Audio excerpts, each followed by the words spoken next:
England and Wales. For the Midlands, East Anglia and for parts of the South East, it's mostly dry first thing with some decent sunny spells. But for all of the UK, we've got this gusty westerly breeze. That's going to be particularly strong over the Pennines and just to the east of the Pennines through the morning especially. And that's going to continue to bring showers in from the west, some prolonged rain pushing into Cornwall, parts of Devon by the afternoon, and those heavy showers across western Scotland just coming in thick and fast. Away from that, we do have some sunshine, but on Wednesday the more prolonged rain in the southwest spreads more widely to much of the southern two-thirds of the UK, particularly Wales, the southwest of England and later on the Midlands. To the north, northern England, Scotland, Northern Ireland, another day of bright spells but also some heavy showers and some mountain snow for Scotland. Staying mixed Thursday and Friday with the chance of some stronger winds at times. Today's outlook: cool, calm and completely horizontal. Boxed Aircon sponsors the weather on GB News. It's the final week to see how you can become our biggest winner this year. First, you could be driving away with this brand new Benamar Primera motorhome. This luxury vehicle comfortably sleeps four, has its own fitted kitchen and bathroom areas, and comes complete with fitted awning and bicycle rack. And that's not all, as we'll also give you a whopping £30,000 in tax-free cash to spend however you like.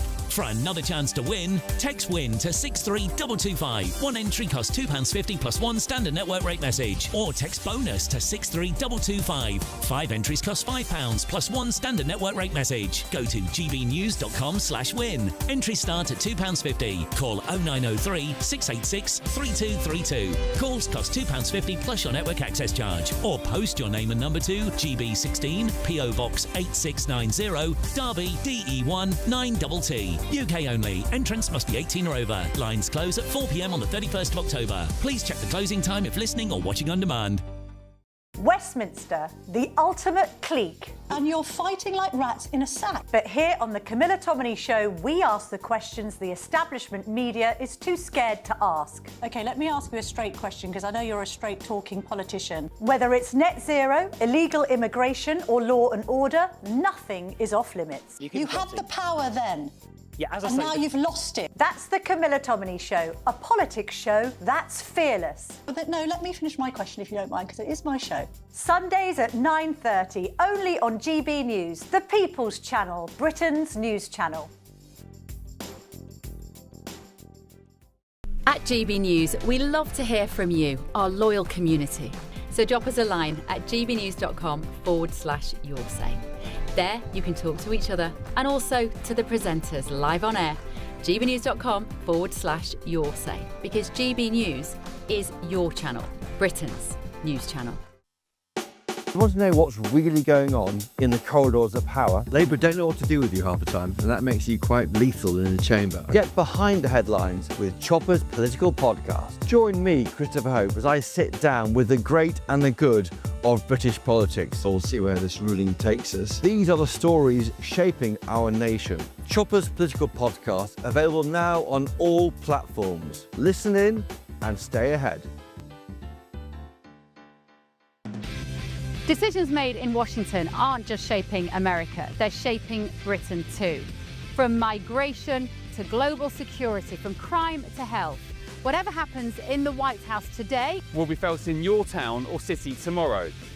That's why The Late Show is live from Washington, D.C. Cutting through the politics to show you what it all means for Britain.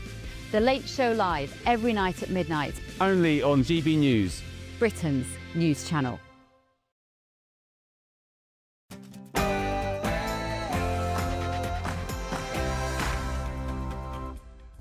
It's 9 p.m. I'm Patrick Christys. Tonight.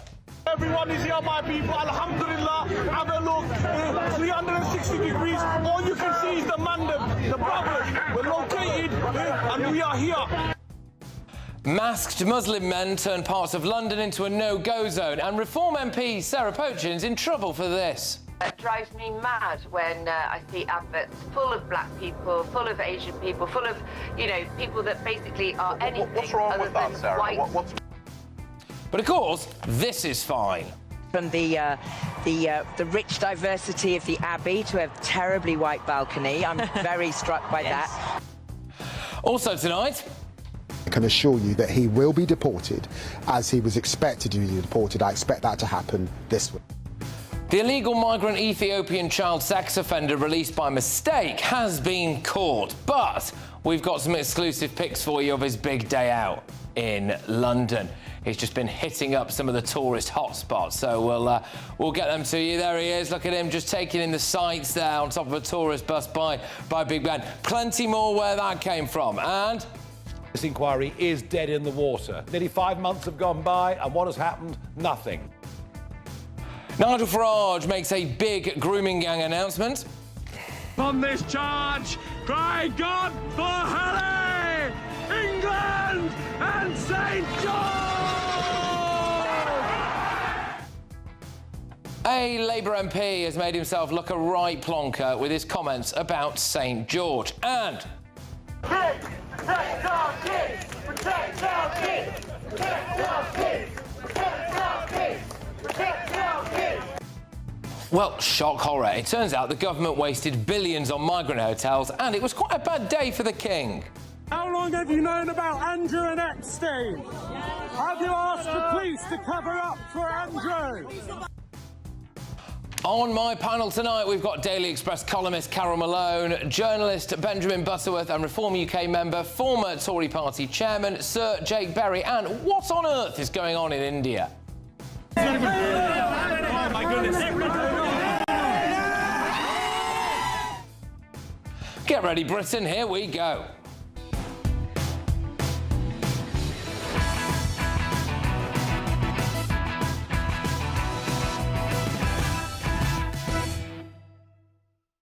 Britain's Muslim no-go zone. Next.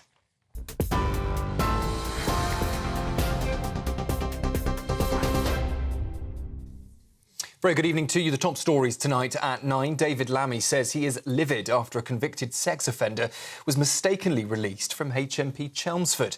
Adush Kabatu, jailed for assaulting a 14-year-old girl, was freed by human error before being recaptured in North London.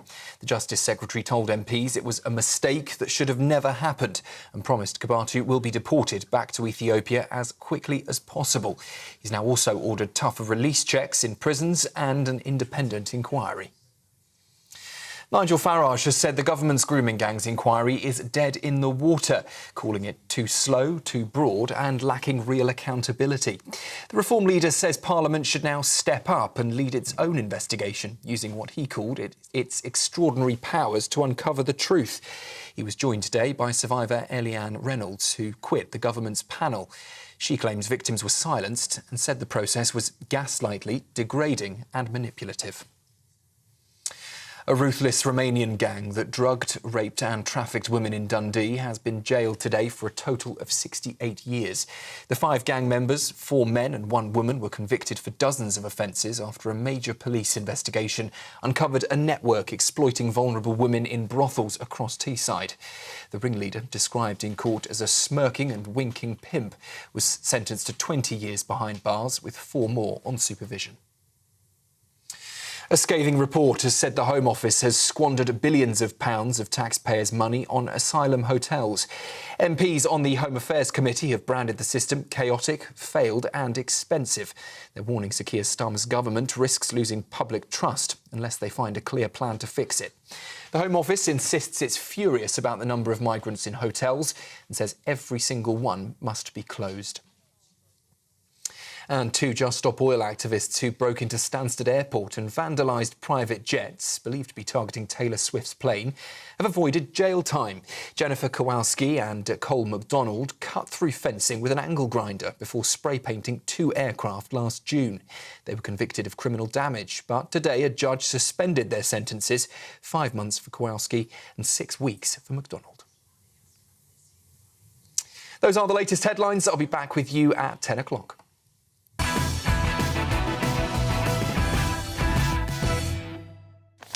Good evening. This weekend, masked Muslim men turned a part of London into one of those no-go zones that definitely don't exist.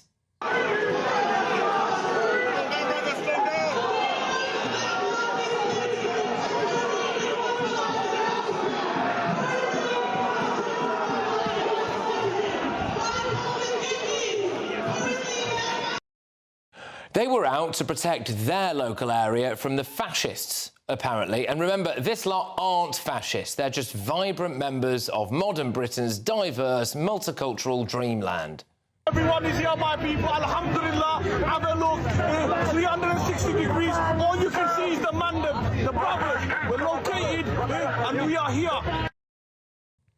All you can see is the mandem. Well, quite. And of course, when you have mass immigration from Muslim countries into one area, like, I don't know, Tower Hamlets, it remains an area for everyone. What's going on, my people? As you can see, I'm live and direct here with all the brothers behind me. It's the beginning of the turnout. What, a few hundred of the brothers? Everyone's ready. Here, not for violence or hate. We're here to stand ground on our own area, which is Tower Hamlets. Oh, hang on. It's your own area now. Right. OK. I must say, I found this quite interesting because they'd gathered at the mosque, but presumably the mosque was totally full, which is why they had to do this.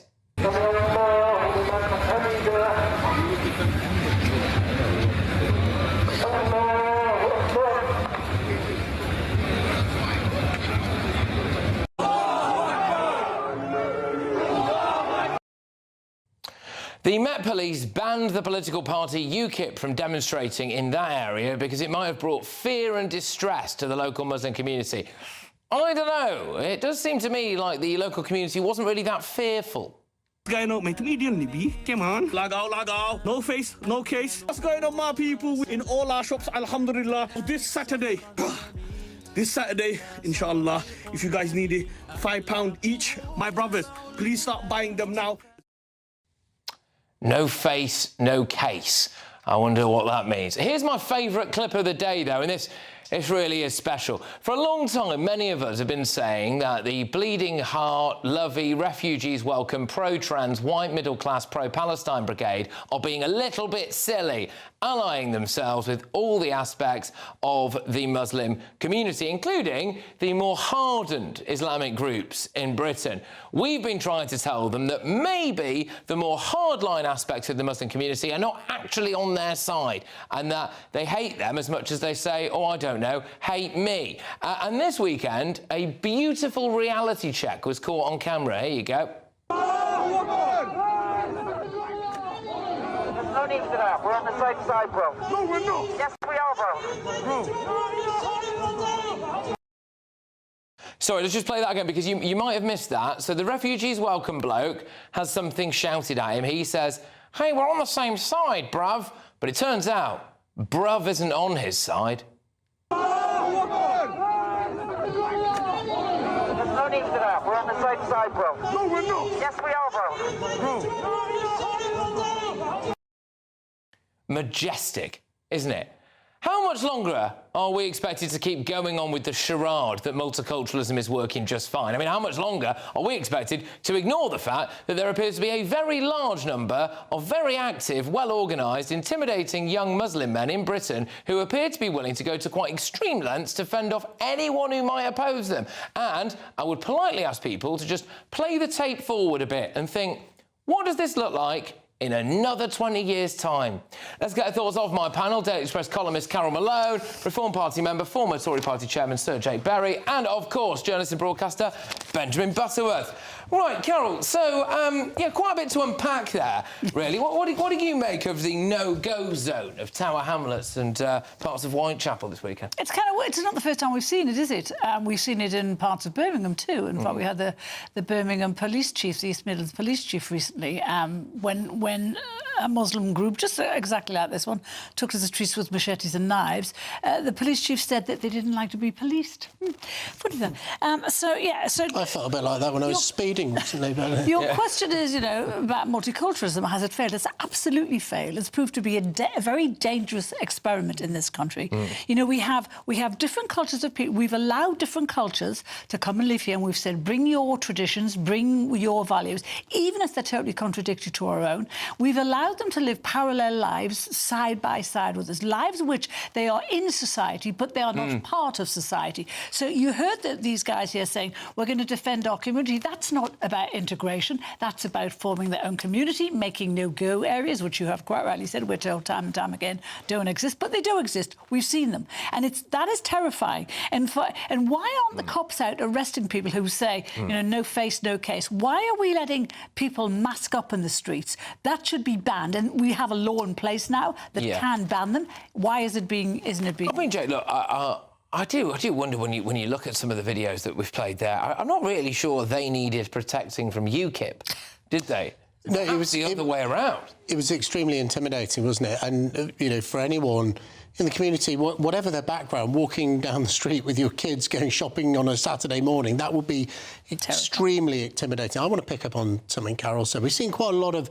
controversy about people calling for the niqab and the hijab, the facial covering, to be banned. Look, for me, it's not about religious freedom. For me, it's about public intimidation and safety. I think the time has now come for the state to say that people who go around disguised in public with their face covered, no face, no case, that should be banned. We shouldn't allow people to cover their faces in public. And during COVID, of course, you were charged £1,000 for going out without a face covering. So if we can do it then, why can't we do it now? This is out-and-out intimidation on our streets. When you look at that, I don't know if there's any chance you might be able to roll that again, but I just wonder what the conversations went like at home there. You know, where you know it's a Friday or Saturday night. You think, what are you doing at the weekend, darling? Well, I know that we had dinner plans, but I've decided I'm going to put a mask on and I'm going to walk around with all my mates. And it's really do this around Tower Hamlets. intimidating. And I'm not being funny, but should he not be like... What I want, Patrick, take your missus out for a meal or something, lads. Do you know what I mean? Seriously. What I want is the contract to sell those black coats. Every single one of them's wearing a black coat. Well, quite. Look, Benjamin, what do you make of this? So do you think it was right to cancel that UKIP demonstration? And the other thing I suppose I want to ask you is there was that quite iconic clip of the Stand Up to Racism lot saying we're on the same side and then being told, no, we're not. What do you make of both of those things, then? Well, I mean, I've kind of changed my view on banning some protests over the last year or two because the Palestine protests have become so relentless that it's kind of taking the mick and draining police resources. And so...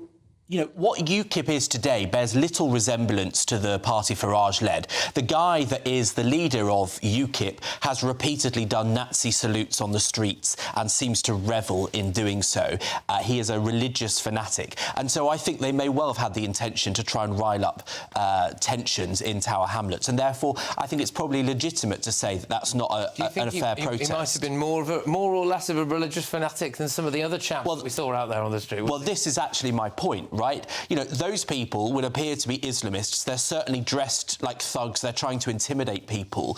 And so I don't think multiculturalism has failed, but we're failing the success of modern Britain by presenting either those intimidating thugs or the religious bigoted fanatics that are now in charge of UKIP. Neither of those are in the spirit of Britain. Has absolutely failed. It was a grave mistake that has destroyed social cohesion. Correct. You can see it there. You actually see it on the streets of this country. But they don't represent most Muslims. Well, they're representing a lot of them, all of Tower Hamlets by the look of it, that's for sure, to the point where the police wouldn't let you could demonstrate there. We can't have groups of people from a particular religion intimidating everyone else. You know, we've got to get tough about our culture. There's got to come a time when we say, you know, if you come into this country, we've got to kind of reassert our cultural confidence and say, if you come into this country, you respect our culture, you respect our traditions, you live by our rules, or get out. Yeah, that's correct. what we have to do. And the real con of multiculturalism, we've been told this lie that all cultures are equally valid. Yeah. I don't agree with that. I don't think the culture in Afghanistan that bans girls from going for school, or some countries in Africa that, you know, mutilate the genitals of young women is as equal as British culture. Yeah. In some way, we have been told that being British is something we should be ashamed of. We should be ashamed of our history that's taught in our schools. Yeah.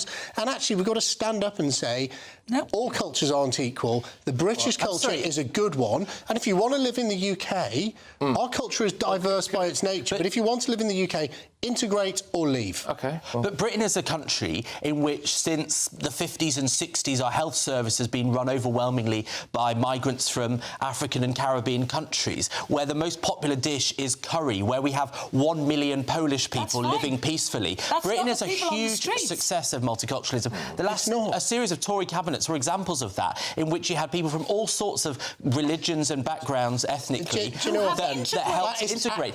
That is the real Britain. Those Christian and Muslim fanatics that were trying to spoil on the streets of Tower Hamlets, they are the problem, not the ordinary people of different backgrounds. To people like James Cleverly and Priti Patel and Rishi Sunak, they were British, they were part of British culture. It does, because multiculturalism isn't about British culture. It's about enabling different cultures around the world to live in little pockets in Britain. You just don't understand what you're talking about. Multiculturalism. No, Rishi Sunak talks about the British culture. Look, fish and chips, one of the most British things out there. A Portuguese immigrant introduced it to you. Chicken tikka masala, it's a British dish. You can't get it in India. That is British culture that is enriched by people who come here and are British and live in the British culture. What we're seeing there on the television is people of Islamic heritage coming to the UK and setting up a corner of London like it's part of Bangladesh or Pakistan. That should not be tolerated. We say, if you come to Britain, integrate into our society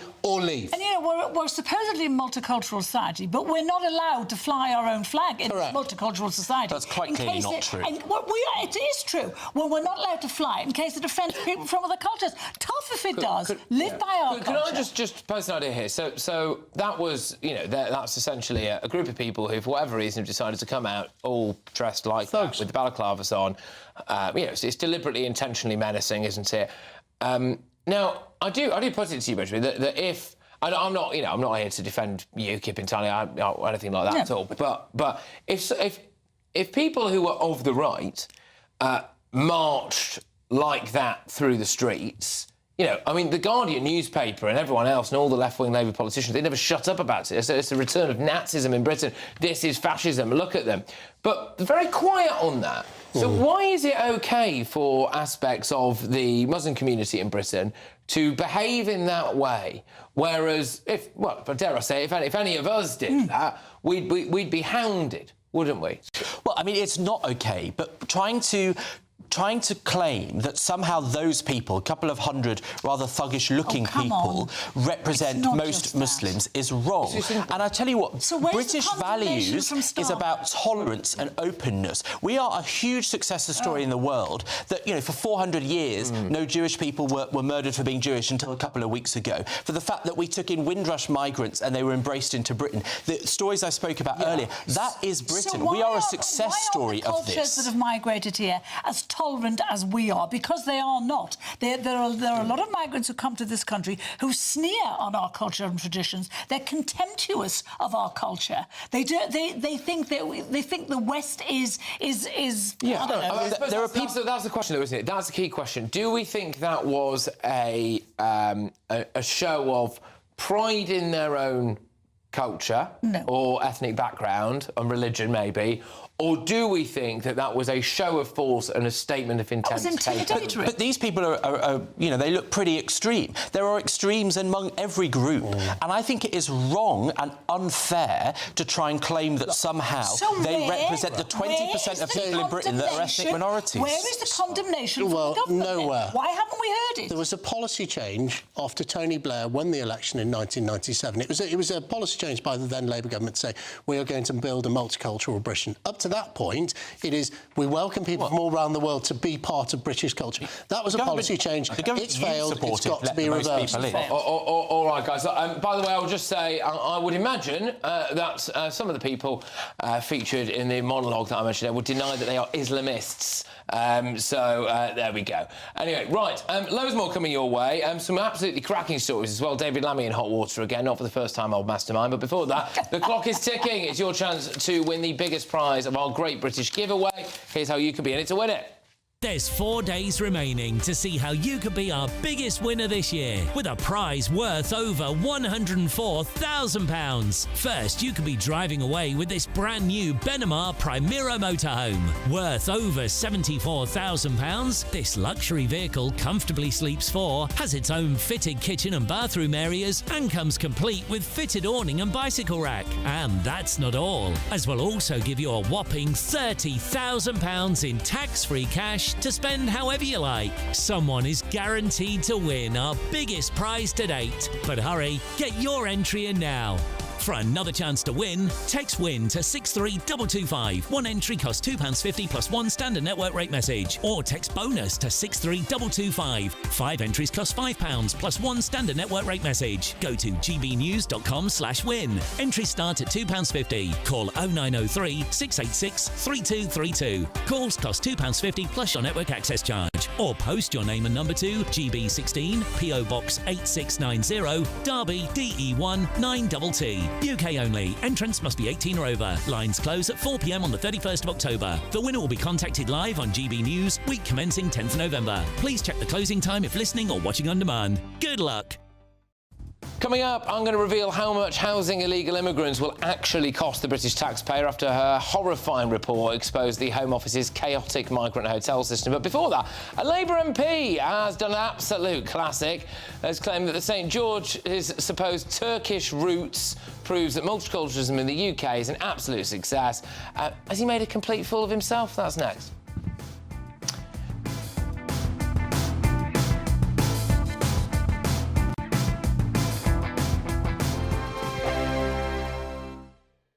Britain was once the envy of the world. But look around. A nation that no longer knows what it is or where it's going. A country that's broken. How do we fix Britain? How do we bring it back? Friday night with Matt Goodwin at 8 p.m. only on GB News. From the school run to the home run, watch a new show for all of Britain. He can say whatever he wants. A straight talking show where all voices are heard. And, you know, when are we going to stop talking about smashing the gangs and actually do it? With the stories that matter from every part of our country. There's a bit of a crash landing there for your Chancellor. Bold, fearless and standing up for you. That's me, Martin Daubney, 3 p.m. till 6 p.m. weekdays here only on GB News. The People's Channel, Britain's news channel. Westminster's full of talk, but out here, it's the real world. Am I allowed to talk No, now? that's it. This is where it matters, real people and real lives. That's what politics is all about. The fact has Trump made a good start? No. Straight answers, no spin, and just a couple of pints. How many fingers have I got up? About 10. So join me for Lee Anderson's Real World every Friday at 7 p.m. only on GB News. The People's Channel, Britain's news channel. You want to know what's really going on in the corridors of power? Labour don't know what to do with you half the time, and that makes you quite lethal in the chamber. Get behind the headlines with Chopper's political podcast. Join me, Christopher Hope, as I sit down with the great and the good of British politics. We'll see where this ruling takes us. These are the stories shaping our nation. Chopper's political podcast, available now on all platforms. Listen in and stay ahead. In the GB newsroom, we bring you the news as it happens. With our team of dedicated journalists across the UK, we're ready to keep you up to date with what's happening every half an hour, every single day. Bulletins here on GB News. The People's Channel. Britain's news channel. Mornings don't have to be tiresome, especially if you have the right company. Wake up to news as it happens, opinion and debate, and of course, a little bit of entertainment too. Because when the kettle's on, we're on. That's Breakfast on GB News, a show worth waking up for. Every morning from 6 a.m. Only on the People's Channel, Britain's news channel. We'll spread the news, you spread the word. Join me, Nana Okoye, for an informative, interactive news programme with a difference. It's fun. No, he didn't say that, though. I'm so surprised. I think there's an element of truth to that. Join me from 3 p.m. every weekend, only on GB News, Britain's news channel.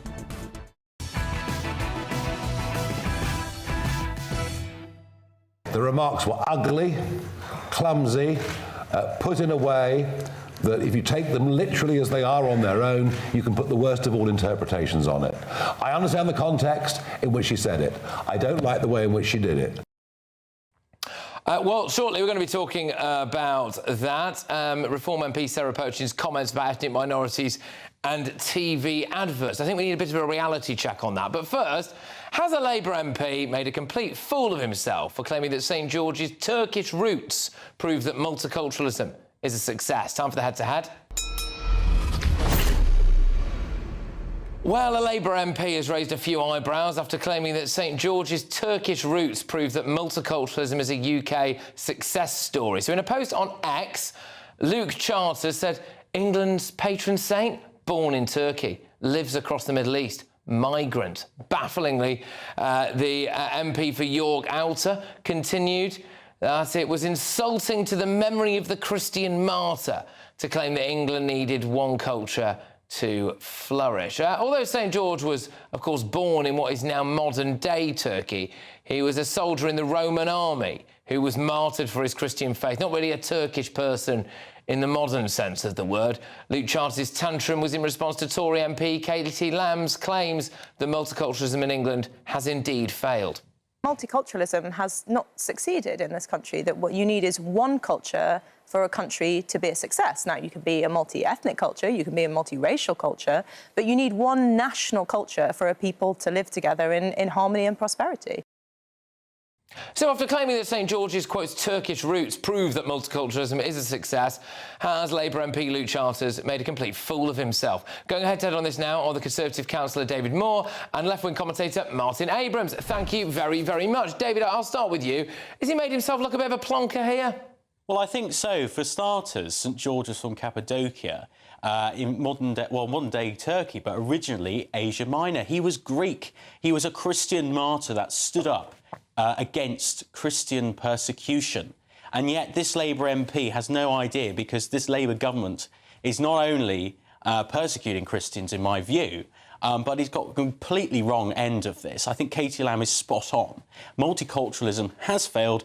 Tony Blair, the man behind multiculturalism, said it's been a failure. And St George is that great Christian martyr that we can look up to, and he's certainly not a champion of multiculturalism, but a great Christian hero to England and Britain. Yeah, Martin, I'll bring you in here. I mean, the other thing I thought was that, like, it's a classic example, I think, of a Labour MP thinking that they're saying something deeply profound, but actually it's been said a lot before, and most people think you're a bit thick if you say it. Well, thanks, Patrick. I mean, the UK's history is inseparable from migration and, by very definition, multiculturalism. You know, if we're looking back from the Romans and the Normans to the Windrush generation who rebuilt the country after the Second World War, all the EU workers that came here, you know, previous guest mentioned 1 million Polish migrants, you know, every wave of newcomers has shaped the nation's culture, economy and identity. You know, the Romans built our roads, they introduced Latin that people still get taught to this very day in the poshest of schools in this country. And, you know, our country has benefited massively from migration, from multiculturalism, and long may it continue. OK, I mean, is that a point, David? Do we owe the entire restoration of Britain post-World War II to the Windrush generation, the roads to the Romans, and I don't know, what was it, Latin at posh schools as well? Well, I go back to Tony Blair. Multiculturalism is a new Labour Blairite term to describe opening the floodgates after 1997, where net migration used to be at very low levels, where we got the brightest and best into the country. And then after 1997, it went from 50,000 net migration to hundreds of thousands. And this notion that Britain has always had 1 million or 500,000 a year in net migration is a nonsense. And we had a very, very good system till then, until Blair ruined it all. And that was when multiculturalism, i.e. sectarianism, where we have pockets of communities who just live separately to Britain, has happened. We never had that in the 50s and the 60s when the Windrush generation came over. So, frankly, multiculturalism does not add up, and I do not think this country's always had multiculturalism, to be honest. Yeah, Martin, I mean, look, obviously you've highlighted some things. I know some of the other classics are, I think my previous panellist mentioned about fish and chips or something was brought in by the Portuguese, chicken tikka masala inspired in India, made in Scotland, and all of that. So I get all of that. But some of the other things that people conveniently ignore about multiculturalism in Britain is that we now have record levels of things like honour killings and female genital mutilation, don't we? Well, I don't really want to talk about genitals on your programme, Patrick, but... Well, why ignore it? It's a big part of it's a big part of our multicultural story, isn't it, Martin? Well, because if you mention that, you should mention circumcision in the Jewish faith as well. But, it's about... Listen, multiculturalism is about coexistence. It's about mutual respect. It's about shared belonging. And I live in London. There's a concerted campaign at the moment by people on the right of politics, and I hear it on GB News all the time, to demonise London. London is a really, really good example of a multicultural city where coexistence works. I don't know if you see, it seems like you might have watched the previous segment. Shared belonging. All right, I'm just going to interrupt there, Martin, because before we go back to I don't know how long you were sitting on the line before you came on here. I think you might have picked up on a little bit that we were spoken about. We were playing quite a bit of clips out of Tower Hamlets at the weekend, Martin. Do you think that was a vibrant display of multiculturalism, was it for you? It was a vibrant display of anti-fascist resistance, which has a long, rich history in the East End of London. You need to look into your history, Patrick. 90 years ago, Oswald Mosley's black shirts marched on the East End, and they were met with a similar anti-fascist resistance then, and it was good to see a similar anti-fascist resistance on the streets of the East End to send Nick Tanconi and his bunch of fascist thugs packing. Right. Okay. Well, David, lots to unpack there. I'll throw it over to you. I mean, again, I don't want to repeat the last segment too much there, really, but I suppose they are linked. Was that? Did you agree with Martin that what we just saw there was a vibrant display of anti-fascist unity? I think the biggest irony, Patrick, was during that march, we saw literal armies of militia, of young men, masked men marching through, and there was a small liberal white middle class protest saying we're in support of you, and they literally pushed them out the way and said, no, you're not. We disagree with you on pride. We disagree with you on your social liberal views, which says a lot, really. These people share incredibly strong views, frankly extreme views about women and many other issues as well. And like you said about FGM, it's been a huge problem in this country. There's been so many other ramifications of multiculturalism. And frankly, I think, Martin, you need to get out of your middle-class liberal neighbourhood and actually get real. This country is dying. It's sectarianism gone mad. And multiculturalism, in my view, has failed. Okay. What class are you? Well, frankly, that's irrelevant. The country's dying, Martin, and we need to save it. No, it's not. What class are you? Well, my class is irrelevant here, Martin. No, it's not. You've just accused me of being middle class. You believe in class-based warfare. I believe that British person who pays their taxes, who wants to live here peacefully, should be able to. Not people coming over here in droves, not working, living in subsidised housing, not integrating. That is not right. That is not fair on Britain. What about the Unite the Kingdom march with Tommy Robinson, where thousands and thousands of people were marching through London masked up? Well, to be honest, I think when you look at the marches like Unite the Kingdom, you see a country divided and fed up. And that is a symptom of multiculturalism. If multiculturalism is a success, how come there are marches, hate marches in the street? We're seeing Hamas support marches going through the street all the time. This is because of multiculturalism. This was not a thing 60 years ago. All right, guys. That's because there's a genocide taking place in Israel. All right, we've covered a lot of ground here, guys. Sorry, Can I just say, I've got to interrupt. And one of the things I find very frustrating is this happens all the time, which is the best bits happen right at the end of the debate. But I've got to go, and I'm really sorry. But thank you very much, Martin Abrams, the left-wing commentator, and Conservative councillor David Moore. Take care, lads. All the very best. Thank you very much. Right, OK. Coming up, bit of this. This inquiry is dead in the water. Nearly 5 months have gone by, and what has happened? Nothing. Reform UK leader Nigel Farage today set out plans to, as he would view it anyway, save the government's shambolic national grooming gangs inquiry. I'll reveal all very soon, but before that, I am also going to reveal how much housing illegal migrants will cost the British taxpayer after an astonishing new report exposed the Home Office's chaotic waste. That's next. Be nice to escape the grey. Clear skies, here we come. As clear as our travel insurance. All Clear Travel Insurance sponsors GB News Travel Destinations Forecast. Hello, here's your latest holiday sun forecast brought to you by the Met Office. Western parts of the Med are set to see some thundery showers over the next few days, but mostly fine further east. So on Tuesday, the Canaries look fine, but across Madeira and certainly parts of Portugal, some heavy outbreaks of rain developing at times. The central part of the Med not looking too bad, isolated showers, some fairly warm sunshine. Some warm sunshine in the east too, but also some thundery showers. And over the next few days, we hold on to thundery showers in the west, mostly fine though the further east you go. All Clear Travel Insurance sponsors GB News Travel Destinations Forecast. Hello again and welcome to the latest update from the Met Office for GB News. A mixed bag of weather for the next 24 hours, damp for many overnight, rain clearing to showers then, interspersed by sunny spells but with a gusty wind. We're seeing very Atlantic-driven weather at the moment with low after low after low moving in, and the next low is already upon us. That's sending a band of rain as well as some mountain snow for Scotland across the UK overnight. It's soon replaced by showers with some breaks in the cloud, particularly through central parts, but with a gusty wind it's not going to be a particularly cold night. Temperatures generally dipping to the mid to high single figures or low double figures, a little bit chillier for northern Scotland. And here, some of the showers first thing again will be falling as snow over the mountains, but at lower levels it's just heavy showers, even some more prolonged spells of rain through central parts of Scotland. Some sunshine in the far north, also the far south of Scotland. Northern Ireland seeing a mix of sunny spells and showers, likewise for much of northwest England, southwest England and Wales. For the Midlands, East Anglia and for parts of the southeast, it's mostly dry first thing with some decent sunny spells. But for all of the UK, we've got this gusty westerly breeze. That's going to be particularly strong over the Pennines and just to the east of the Pennines through the morning especially.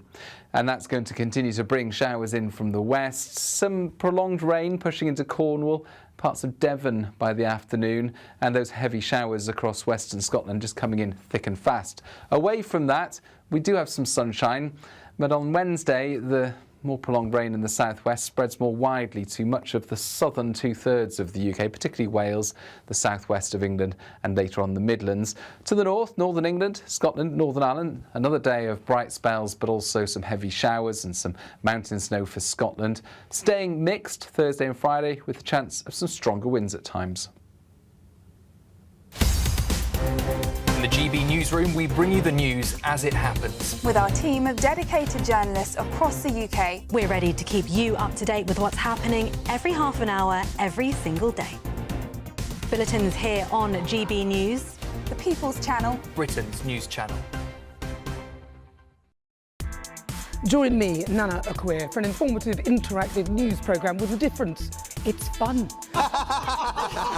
No, he didn't say that, though. I'm so surprised. I think there's an element of truth to that. Join me from 3 p.m. every weekend, only on GB News, Britain's news channel. Britain was once the envy of the world. But look around. A nation that no longer knows what it is or where it's going. A country that's broken. How do we fix Britain? How do we bring it back? Friday night with Matt Goodwin at 8 p.m. only on GB News.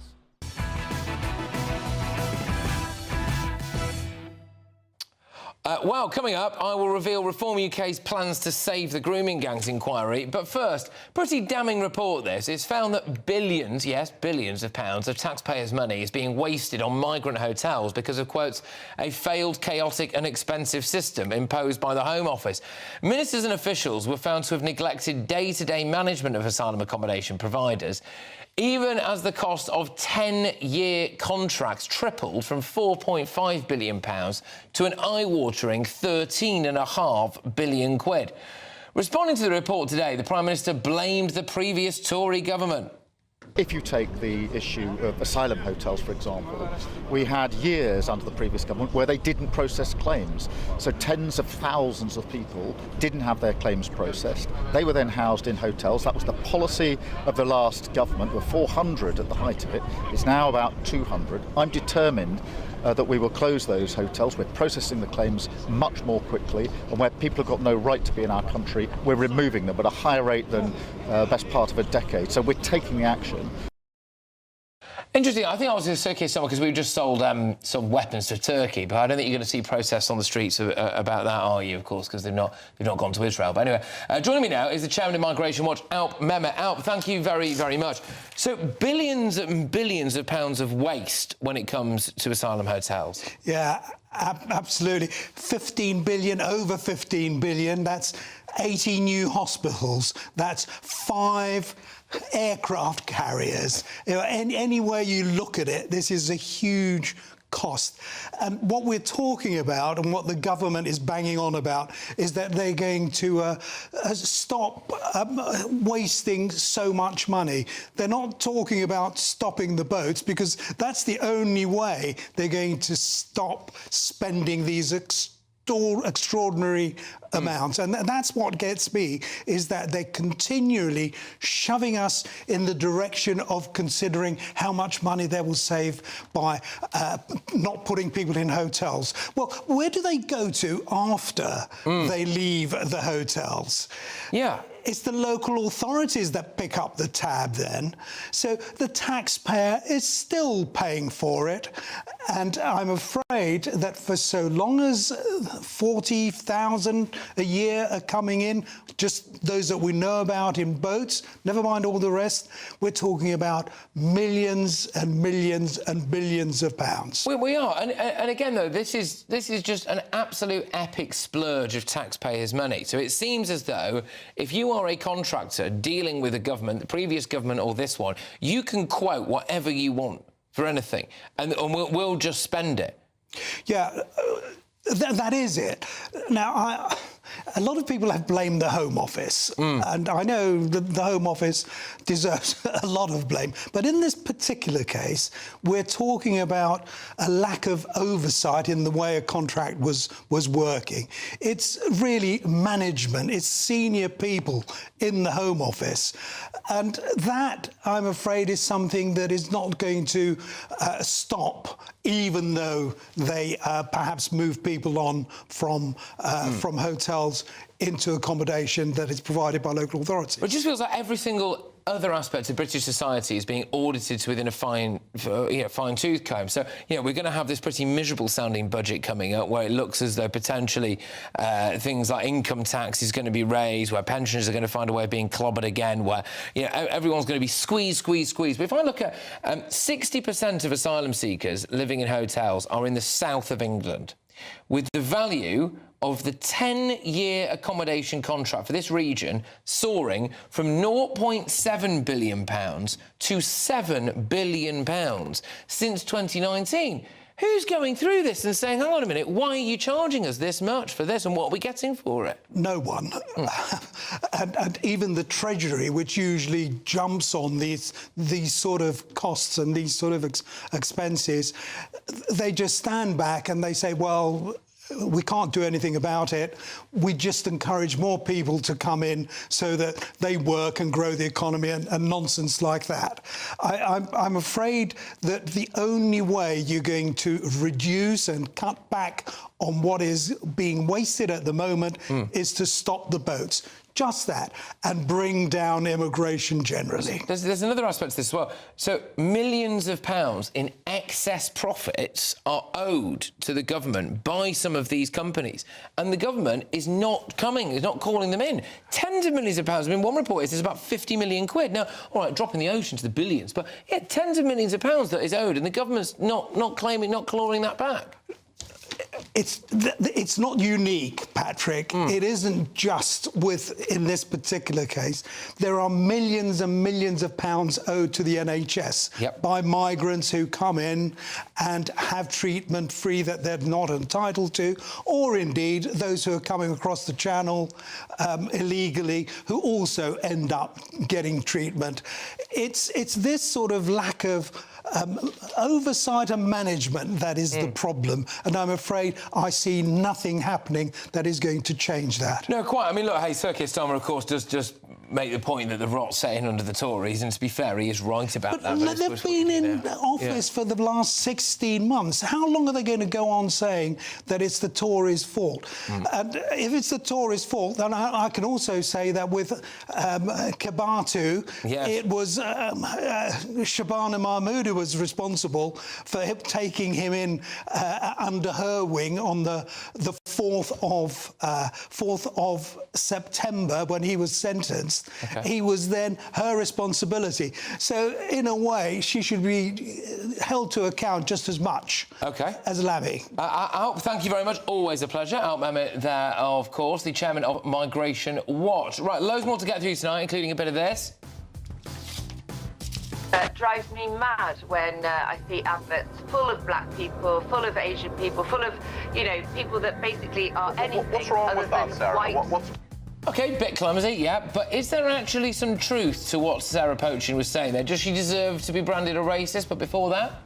This inquiry is dead in the water. Nearly 5 months have gone by, and what has happened? Nothing. Nigel Farage claims he's got a plan to fix this grooming gang inquiry mess. Next.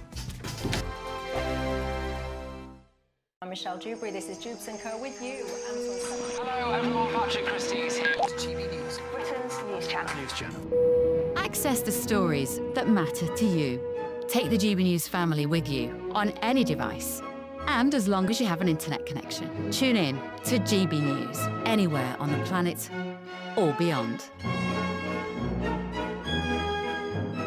GB News, the People's Channel, Britain's news channel.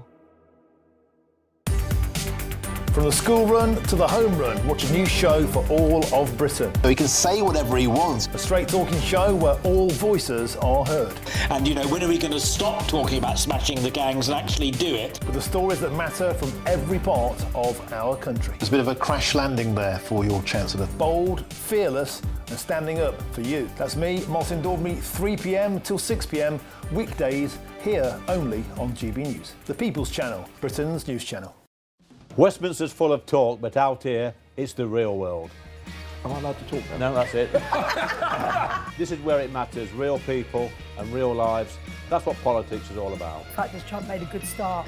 No. Straight answers, no spin, and just a couple of pints. How many fingers have I got up? About 10. So join me for Lee Anderson's Real World every Friday at 7 p.m, only on GB News. The People's Channel, Britain's news channel. Westminster, the ultimate clique. And you're fighting like rats in a sack. But here on the Camilla Tominey Show, we ask the questions the establishment media is too scared to ask. OK, let me ask you a straight question, because I know you're a straight-talking politician. Whether it's net zero, illegal immigration or law and order, nothing is off-limits. You had the power then. Yeah, as I and say, now you've lost it. That's the Camilla Tominey Show, a politics show that's fearless. But no, let me finish my question if you don't mind, because it is my show. Sundays at 9:30, only on GB News, the People's Channel, Britain's news channel. Decisions made in Washington aren't just shaping America, they're shaping Britain too. From migration to global security, from crime to health. Whatever happens in the White House today will be felt in your town or city tomorrow. That's why The Late Show is live from Washington, D.C. Cutting through the politics to show you what it all means for Britain. The Late Show live every night at midnight. Only on GB News, Britain's news channel. At GB News, we love to hear from you, our loyal community. So drop us a line at gbnews.com/yoursay. There, you can talk to each other and also to the presenters live on air. gbnews.com/yoursay, because GB News is your channel, Britain's news channel.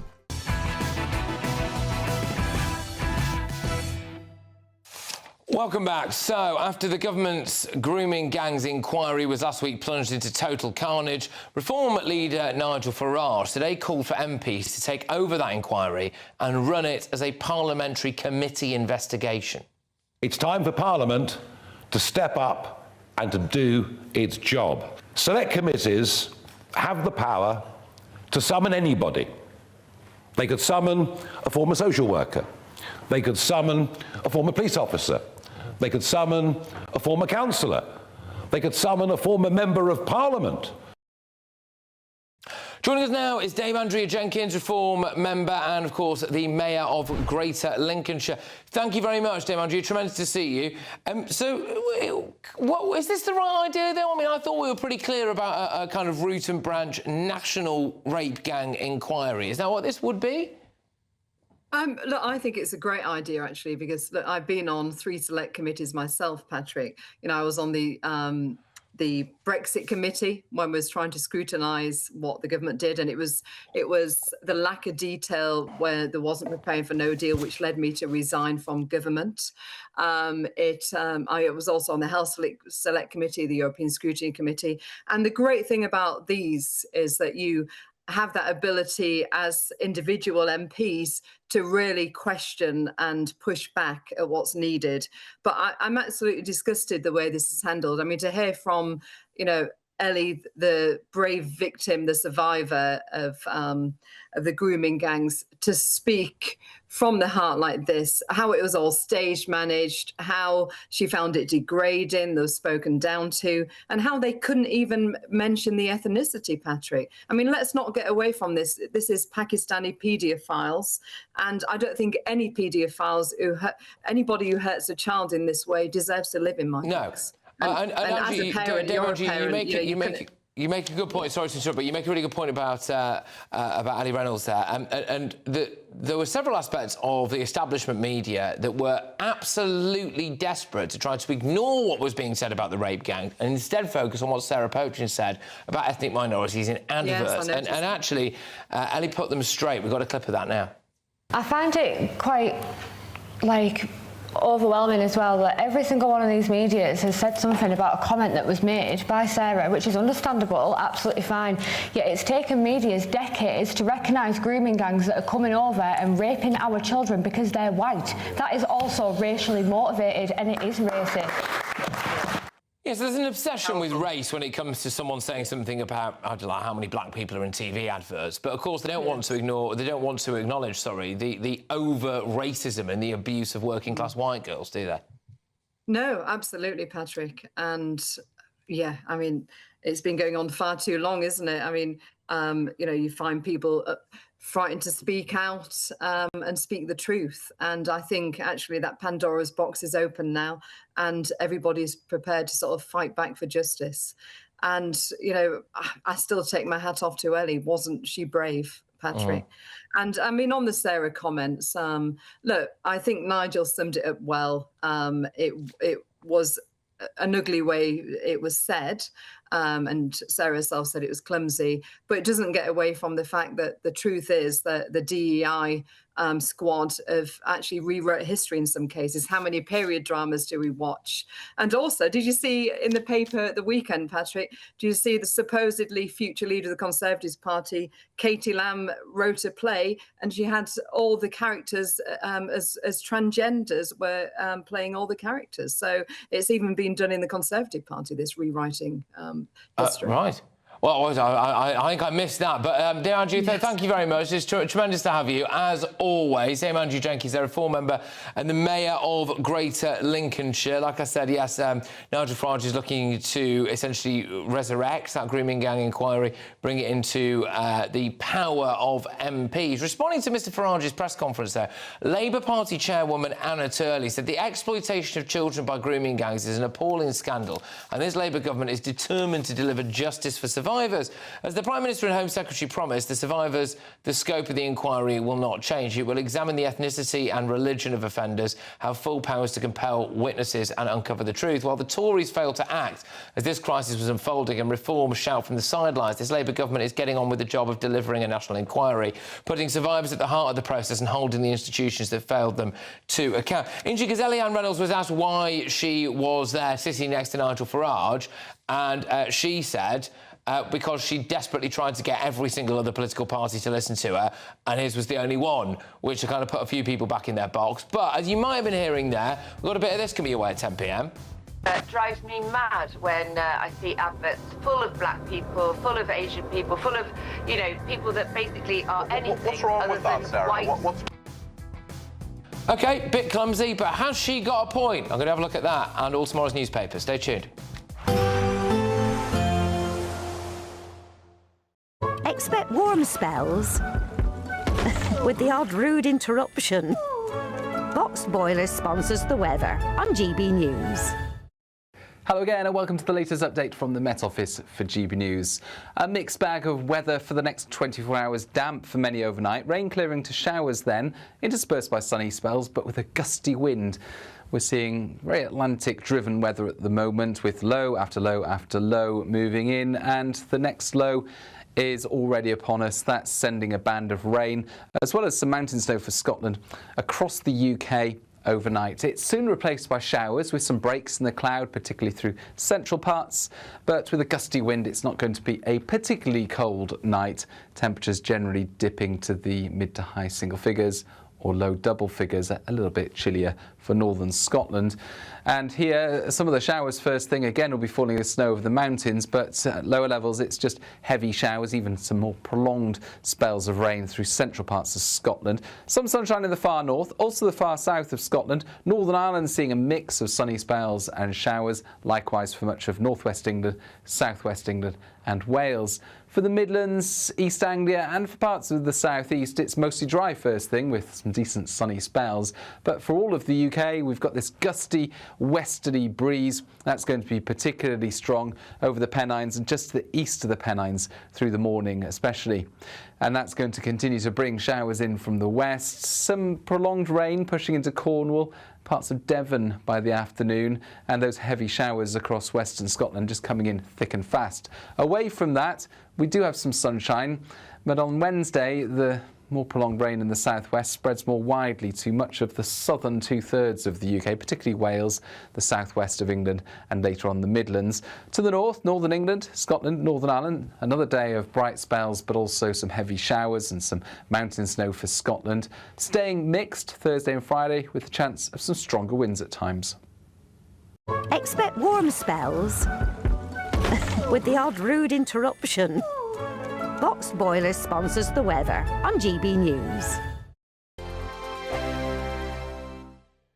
It's the final week to see how you can become our biggest winner this year. First, you could be driving away with this brand new Benamar Primera motorhome. This luxury vehicle comfortably sleeps four, has its own fitted kitchen and bathroom areas, and comes complete with fitted awning and bicycle rack. And that's not all, as we'll also give you a whopping £30,000 in tax-free cash to spend however you like. For another chance to win, text WIN to 63225. One entry costs £2.50 plus one standard network rate message. Or text BONUS to 63225. 5 entries cost £5 plus one standard network rate message. Go to gbnews.com/win. Entries start at £2.50. Call 0903 686 3232. Calls cost £2.50 plus your network access charge. Or post your name and number to GB16 PO Box 8690 Derby DE1 9TT. UK only. Entrance must be 18 or over. Lines close at 4 p.m. on the 31st of October. Please check the closing time if listening or watching on demand.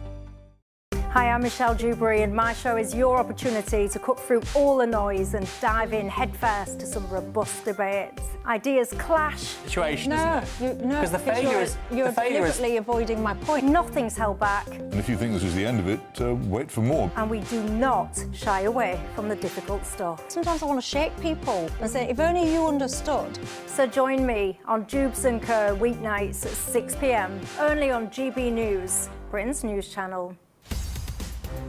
In the GB newsroom, we bring you the news as it happens. With our team of dedicated journalists across the UK, we're ready to keep you up to date with what's happening every half an hour, every single day. Bulletins here on GB News, the People's Channel, Britain's news channel. Westminster's full of talk, but out here, it's the real world. Am I allowed to talk now? No, that's it. This is where it matters, real people and real lives. That's what politics is all about. The fact is Trump made a good start, no. Straight answers, no spin, and just a couple of pints. How many fingers have I got up? About 10. So join me for Lee Anderson's Real World every Friday at 7 p.m. only on GB News. The People's Channel, Britain's news channel.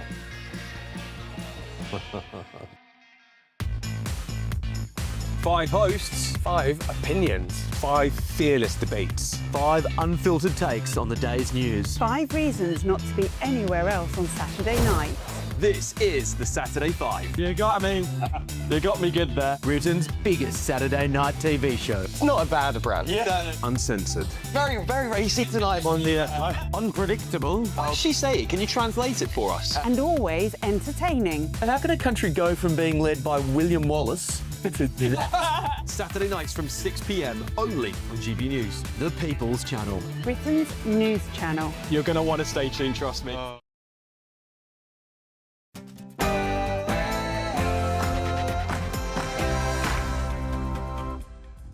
It's 10 p.m. I'm Patrick Christys, and tonight Reform MP Sarah Pochin's in a bit of trouble for this. It drives me mad when I see adverts full of black people, full of Asian people, full of, you know, people that basically are anything What's wrong other with that, than Sarah? white. Yeah, but of course, this is fine. Every chief executive of every council and every government department, white. Every director of a department in Scotland, white. This is also fine. From the rich diversity of the Abbey to a terribly white balcony. I'm very struck by that. Also tonight, I can assure you that he will be deported as he was expected to be deported. I expect that to happen this week. well, the illegal migrant Ethiopian child sex offender released by mistake has been caught, but we have got some exclusive pictures for you of his big day out in London, just hitting up the tourist hotspots. Oh yes, and of course it was a very bad day for the king. How long have you known about Andrew and Epstein? Have you asked the police to cover up for Andrew? Well, I've got all of tomorrow's newspaper front pages with my panel, and this evening we are joined by Daily Express columnist Carol Malone, journalist Benjamin Butterworth, and Reform UK member, former Tory party chairman Sir Jake Berry. And what on earth is going on in India? Oh my goodness.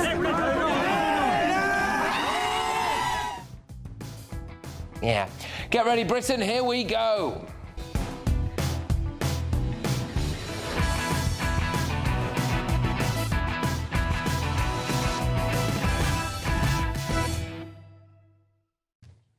Is it really racist to notice ethnicities in adverts? Next.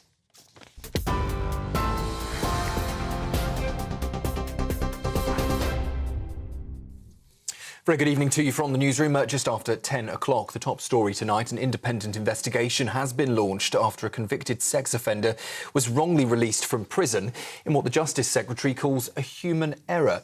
David Lammy told MPs the inquiry will uncover how Hadushka Batu was freed from HMP Chelmsford instead of being deported, sparking a 48-hour manhunt before his rearrest in North London.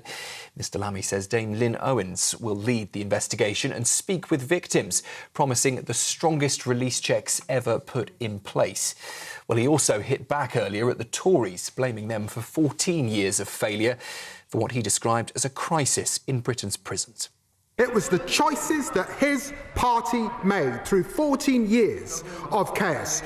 They said that they were the government of security and safety. They oversaw rising violent crime and crumbling courts and crumbling prisons. Violence went up in our prisons. Self-harm went up in our prisons. Drug abuse went up in our prisons. And prison officer numbers were cut under his watch. And he comes here and has the brass neck to give the impression that this started just 14 months ago. Nigel Farage says the government's grooming gangs inquiry is dead in the water, claiming it's too slow, too broad and too rigged from the start. The Reform leader is calling for Parliament to step up and launch its own investigation, using what he called its extraordinary powers to uncover the truth. Earlier, he was joined by survivor Eliane Reynolds, who's quit the government's panel. She described it as gaslighty, degrading and manipulative, and said victims were silenced instead of being supported. 2 men have been found guilty of grooming and sexually abusing 5 teenage girls in the late 1990s. Cousins Manzoor Hussain and Imtiaz Ali plied their victims with alcohol and drugs before carrying out multiple attacks in Greater Manchester and in Wales. Hussain was convicted of 7 counts of rape, while Ali was found guilty of 5 rapes and several indecent assaults. Both men will be sentenced in December. A scathing report has said the Home Office has squandered billions of pounds of taxpayers' money on asylum hotels. MPs on the Home Affairs Committee have branded the system chaotic, failed and expensive. They're warning Sir Keir Starmer's government risks losing public trust unless it sets out a clear plan to fix it. The Home Office says it's furious about the number of migrants still in hotels and insists every single one will be closed. In Scotland, thousands of jobs are at risk after oil and gas giant Petrofac has entered administration. The Aberdeen-based firm, a major North Sea operator, hit crisis point last week when a key contract was scrapped. Petrofac says operations will continue while options are explored for a rescue deal, including a merger or acquisition. The news lands as Chancellor Rachel Reeves is visiting Saudi Arabia. She's pushing for investment and a trade deal with Gulf states ahead of next month's budget. And tonight, hundreds of British holidaymakers remain stranded in Jamaica as Hurricane Melissa, now upgraded to a Category 5 storm, that is the most powerful level, is barrelling in on the island. The government's ordered massive evacuations, with forecasters warning of catastrophic flooding, landslides and winds topping 120 miles an hour. Melissa's already left at least 4 people dead and could well become the strongest hurricane ever to hit Jamaica. That's the news on GB News. I'll be back with you at 11. Now, though, it's over to Patrick.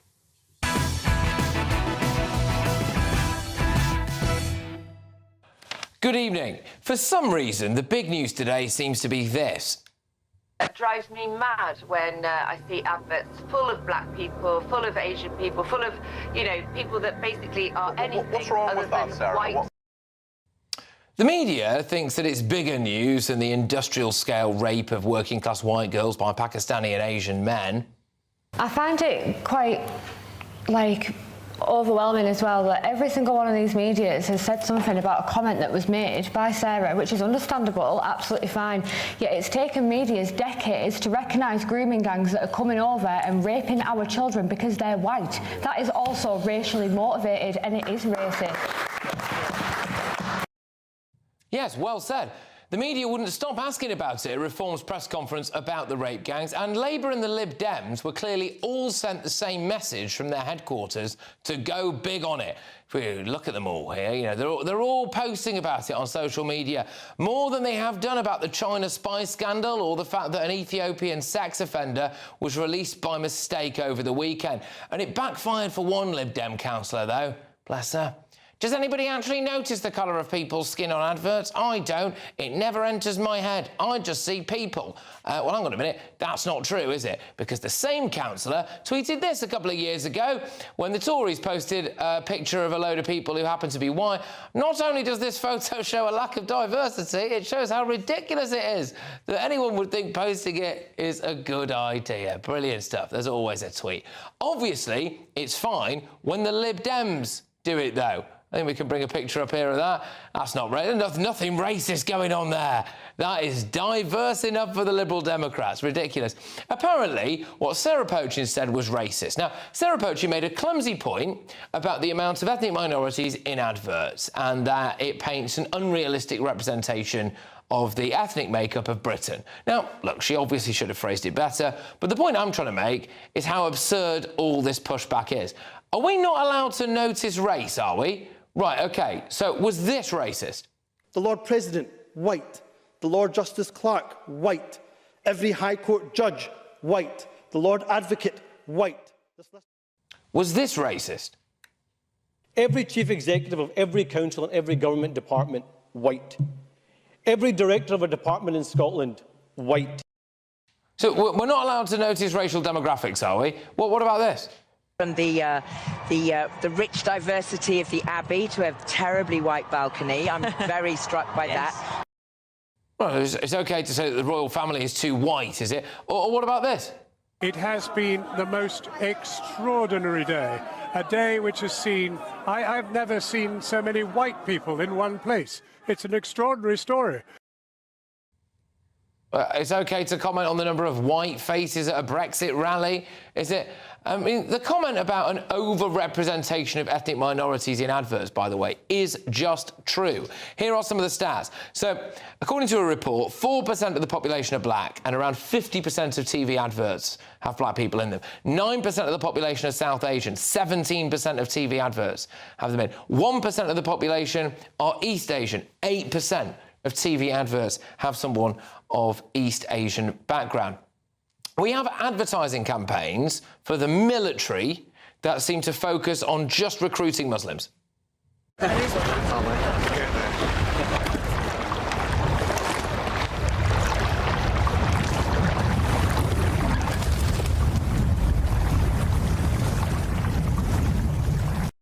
Just the classic pause for the call to prayer mid-battle there. There also seems to be a fair few adverts that portray white men in a very negative light, like this one. The man in the grey suit is staring at you. Would you report it?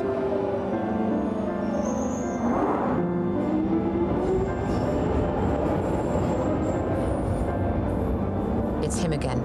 You can feel his breath. Would you report it? Well, apparently Kent County Council did an entire anti-sexual assault campaign where the aggressors were white boys and the victim was a black girl. Want a bit of this? Why didn't you come over here? Oi, I'm talking to you. You okay? You're right, girl. Give us a smile. I just want to get home. Laugh, you moody cat. Hey, leave it out, mate. Sorry. We also have theatre performances where Juliet from Romeo and Juliet is black. Now, look, hey, fair enough, I am sure that she's a brilliant actress, but then we've got historical dramas with increased diversity. Like, we had a black Anne Boleyn, for example, and also a bloke who used to cast guests for BBC documentaries has blown the lid off this as well. So he now came out, felt compelled to say that he was told to turn down white people in order to cast a certain amount of ethnic minority guests.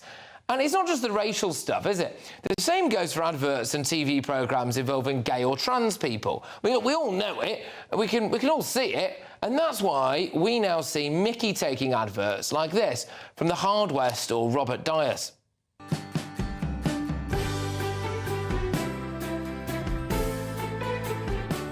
Hi, my name's Marcus. I work at Robert Dyas and I'm gay. I like going out with my friends and playing volleyball. I also like showing our gay and straight customers a funky range of our Christmas gifts. Hi, my name is James. I'm straight and I work at Robert Dyas. I like sailing, baking and showing off all our Christmas kitchen gadgets to our gay and straight customers. Look, I am not saying that I've got a problem with it at all, but what I am saying is that we all know that there's an overrepresentation of ethnic minorities in adverts and TV shows. Look, but people on the left need to stop gaslighting us by pretending that they don't notice, when literally all they do is bang on about race all the time. Let's get our thoughts from our panel. Broadcaster and journalist Carol Malone, Reform Party member, former Tory Party chairman Sir Jake Berry, journalist and broadcaster Benjamin Butterworth.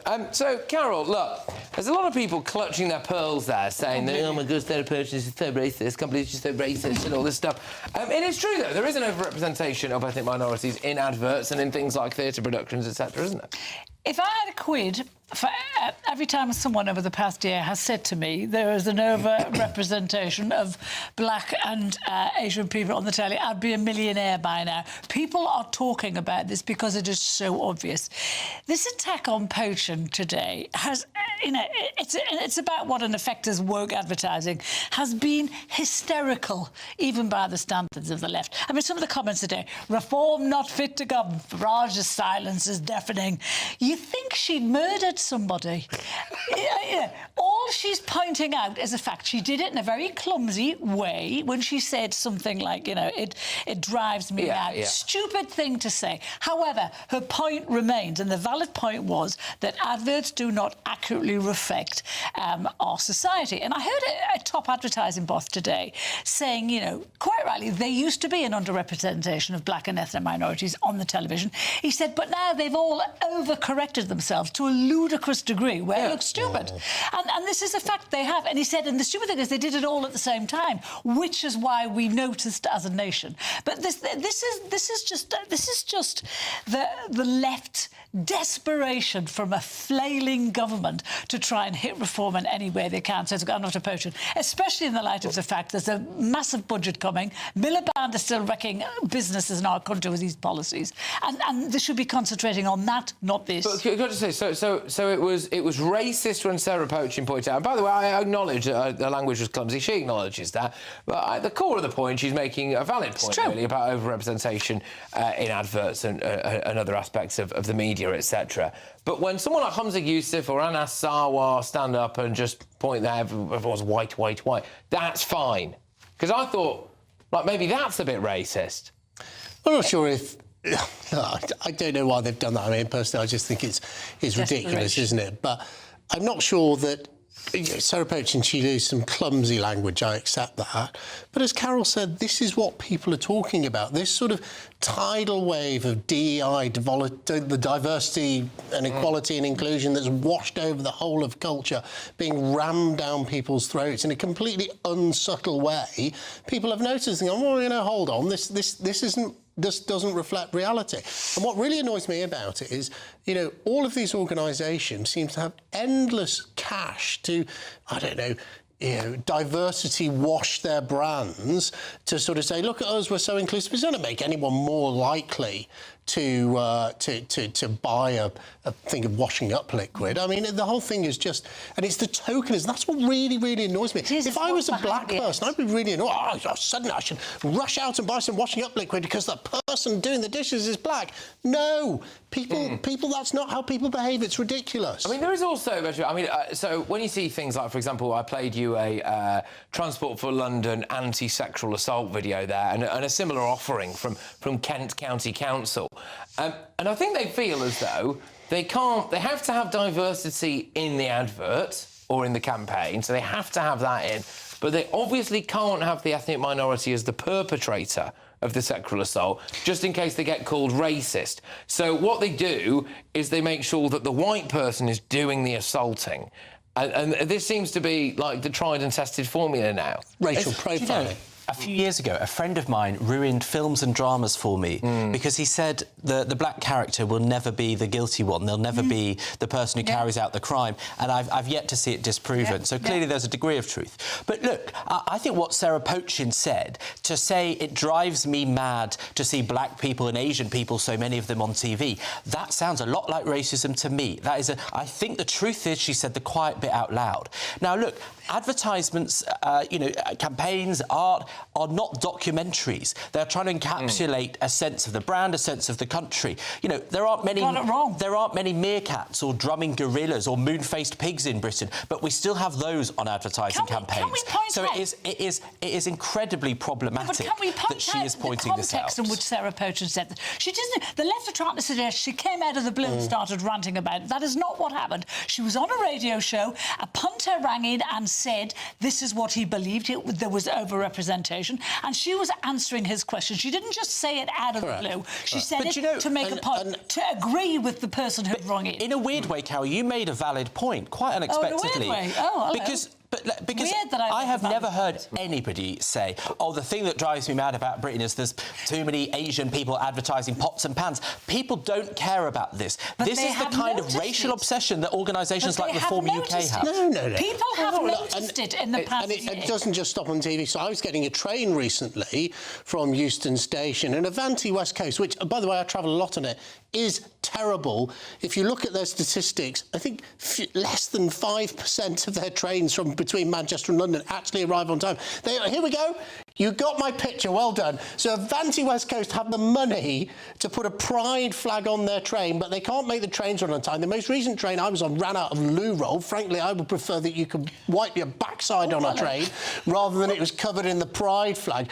These organisations like Avanti or local authorities doing rainbow flags, claim they got no money, rainbow flags on crossings. People do not want this, Ben. By the way, Lamy said today... Sorry, can I just say the contract for Avanti running that route came up under the last Tory government about 2 years ago, and you gave it back to them. So I'm pretty sure you're to blame. I opposed it. The thing is, stupid Lamy said today that our country is better than this. Has he looked around him? Did he see the Muslim mob on Saturday? Does he see the pro-Palestinian marches? Sorry. And they're fretting over this. Are you all saying now that you should have quotas? No, that if there are if there's more black and Asian people on TV adverts, you should have quotas. The hypocrisy. Stop. What I'm saying is stop diversity washing. Yes. We don't care. Don't put a pride flag on a train. Run the trains on time. Don't patronise. Don't patronise the British people. So actually, particularly black and minority ethnic people. Don't patronise them by saying you're going to buy something because we happen to advertise it with the black person. It's really offensive. When people say I don't notice colour, I don't notice the colour of someone's skin. I've heard radio shows all day today. They're lying. They're being as woke as the advertisers are being. They notice how many white people there are. Of course. Of course, we're not allowed to notice if there's anyone of any other colour or anything like that there. I mean, the thing that got me for it was not so much about that. It was that we are being just gaslit about, like, oh no, this doesn't happen, when we all know it's true. I invite you to... I pretty much guarantee this is the case, whatever... We know how schools or universities put out prospectuses, more relevant to schools because there's less of an international base at schools or whatever. This happened when I was at school. They would always make sure that on the front of that school's prospectus it was a white lad, there's an Asian person, a black person, etc. They would always, no matter what the demographics of that school were, they would always do it because it's a tried and tested marketing. But what is wrong with that? I'm not saying there's anything wrong with it. What I am saying is we all know it happens, right? So to deny it happens is ridiculous. We're streeting. You mentioned before Anna Siwa in Scotland. When he said what he said about there being too many white officials, West Street congratulated him on that, said he was making a very valid point. And yet today he called Sarah Pochen disgusting. But the fact is, if that's a private school prospectus, ethnic minorities overperform, and there's many of them in private schools, so the private schools probably do look like that. Secondly, even if it is an overwhelmingly white area, what is wrong with having an image like that makes ethnic minority kids feel welcome in their schools? What I'm saying is we're just being asked to, like, ignore the fact... We all know... Ignore a truism. Yeah, exactly. Ignore a truism. But also, look, what I also find offensive about these adverts is when was the last time you saw someone with Down syndrome advertising? When was the last time you saw a fat person? When was the last time you saw a disabled person? It just all of them, whatever the colour they are, who cares? They're all just beautiful people. If we want it to be truly representative, put real British people on, put disabled people on there. And the data which produced this info about the ethnic minorities was also criticised the advertisers for not using disabled people. Correct. Not using elderly. All right. OK, all right, well, there we go. I mean, look, obviously, it looks like Sarah Pochen is going to survive this particular non-scandal, but just shows you as well, doesn't it, trying to do absolutely everything they possibly can.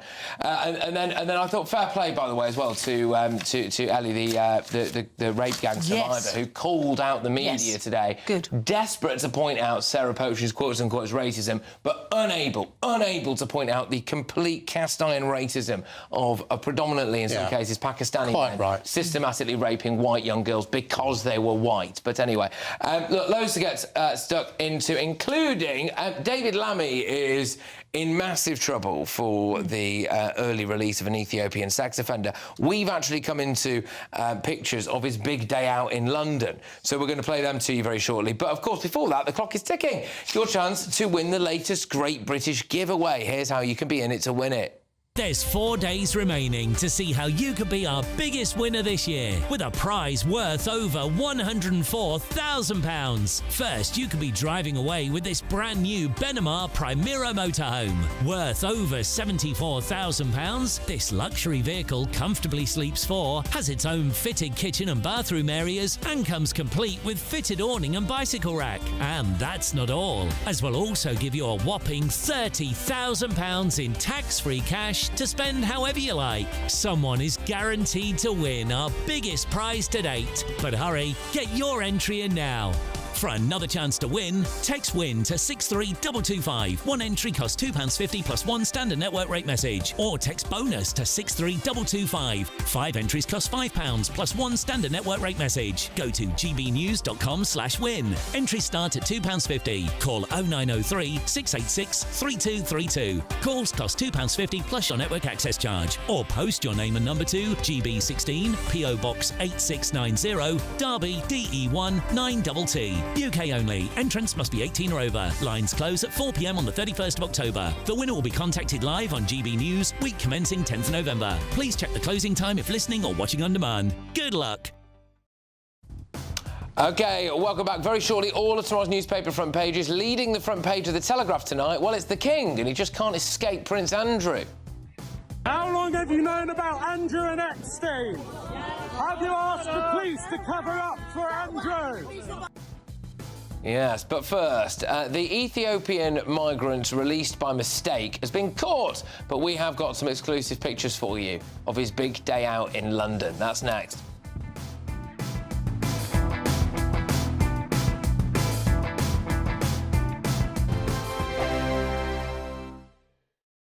Westminster's full of talk, but out here, it's the real world.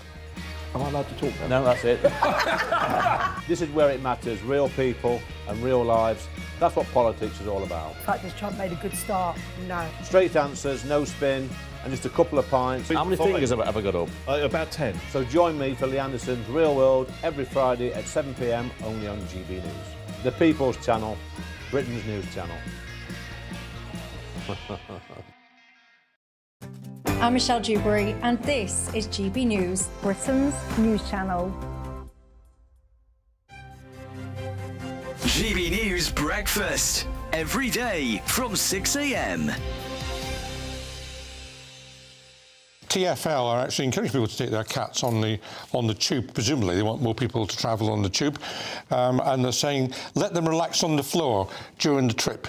Bring some toys with them and so on. It does say you have to have them in a harness or on a leash, so they're not being completely irresponsible, if you like.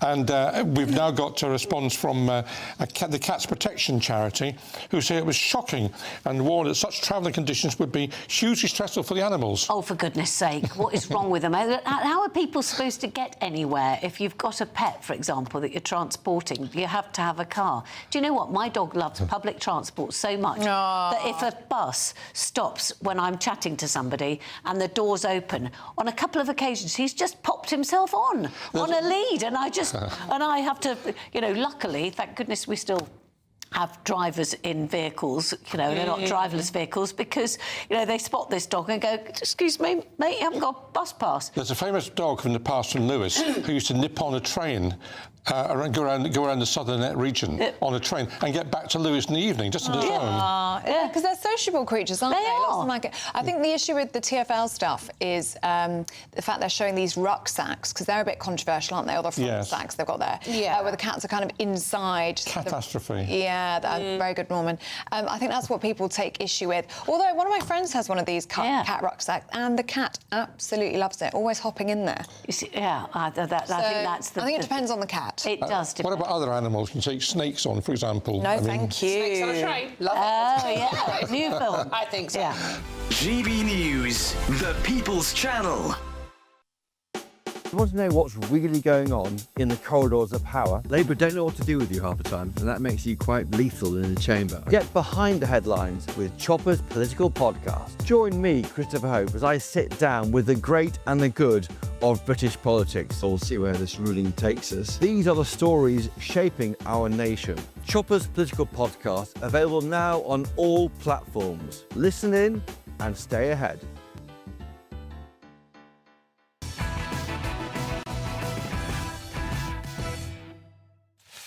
Well, you'll be pleased to know that a illegal migrant Ethiopian child sex offender that was released by mistake has now been caught. And his time, well, it's come, because he is now definitely going to be deported. No, they really mean it this time.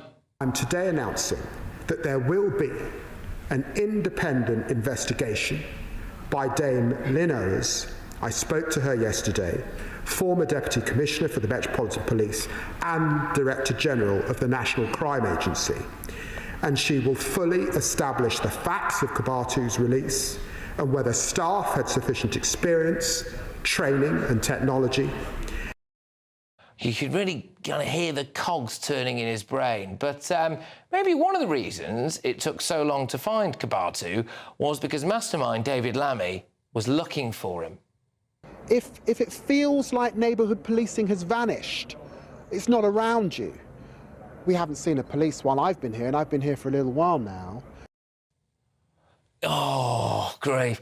Well, it emerged that Kibatu told prison officers that he wasn't supposed to be released. They let him go anyway, then caught a train into London and wandered around for a bit, still wearing his prison tracksuit, but carrying a distinctive and now iconic avocado tote bag. But the guy wasn't even trying to hide, was he? But here at GB News, we found exclusive pictures of Kibatu's big day out in London. Here he is on a big red tourist bus. There you are. He's having a lovely time with his mates at the London Eye. He met the King. Brilliant. Oh, there you go. Fantastic. Now, obviously, we're joking here, but if you don't laugh, you'll cry, won't you? But there is, of course, a very, very serious point. How the heck could this even happen? I'm joined now by the former chair of the Parole Board of England and Wales, formerly Her Majesty's Chief Inspector of Prisons, Professor Nick Hardwick. Professor Nick, thank you very, very much. OK, so, look, how has this happened, seriously, this kind of comedy of errors here? I think this was just a terrible individual human error. And either they got the paperwork muddled up, so the staff at the kind of gate of the prison got the wrong instructions, or alternatively, you know, Chelmsford's a local prison, they let lots of people out every morning and they got him muddled up with someone else. I think that's what happened. I think it was just a terrible, embarrassing human error. Yeah. How often does this happen and we just don't hear about it? This sort of thing happens quite rarely. There has been a spate where, because they keep changing the kind of sentence length and you know, people stay on remand and then that gets counted against a sentence. Sometimes there have been a few cases where people are released a couple of days early or kept in a couple of days too long. That does happen. But this wasn't like that. This guy was going out of the prison at the right time. He just went to the wrong place or was sent to the wrong place. So this was not like some of the other mistaken releases. This was just a massive balls up.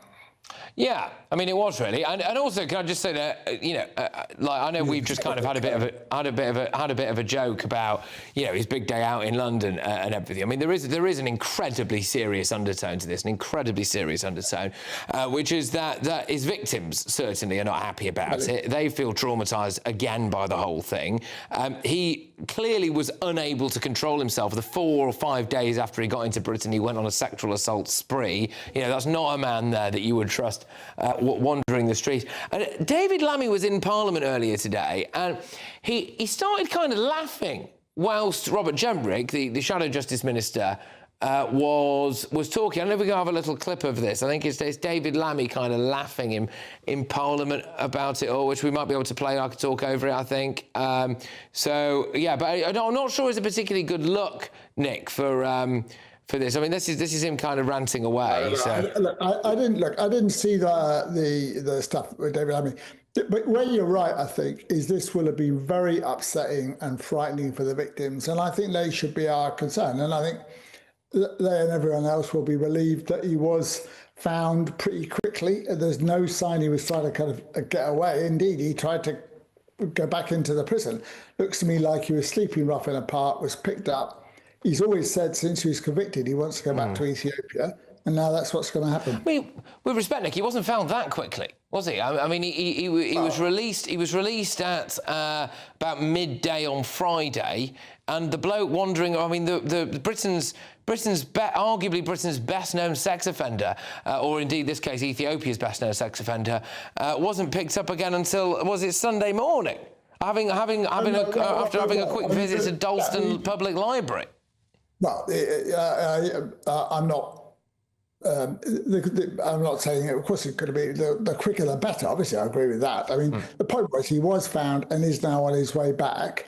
And I think the point, really important point I was making, is in all of this, you've got very frightened, alarmed victims. They should be the number one concern. And I think they will be, even if it was later than you might want, they'll be relieved he's behind bars and is now, going to be back on a flight to Ethiopia. Yeah, and obviously, look, as your former role of then Her Majesty's Chief Inspector of Prisons, what was your understanding of the quality of Chelmsford Nick? Chelmsford Nick was a struggling prison. It wasn't a good prison, and I've seen since I left the role as Chief Inspector, it's had really bad inspection reports. But I don't think people make this too complicated. Letting people out of prison at the right date is a relatively straightforward process. It shouldn't go wrong. Right? And in this case, it's just even a badly run prison should be able to let the right people out. Right? The fact they couldn't do this is someone's got a lot of explaining to do, I think, or more than one person. It's a really embarrassing individual error. But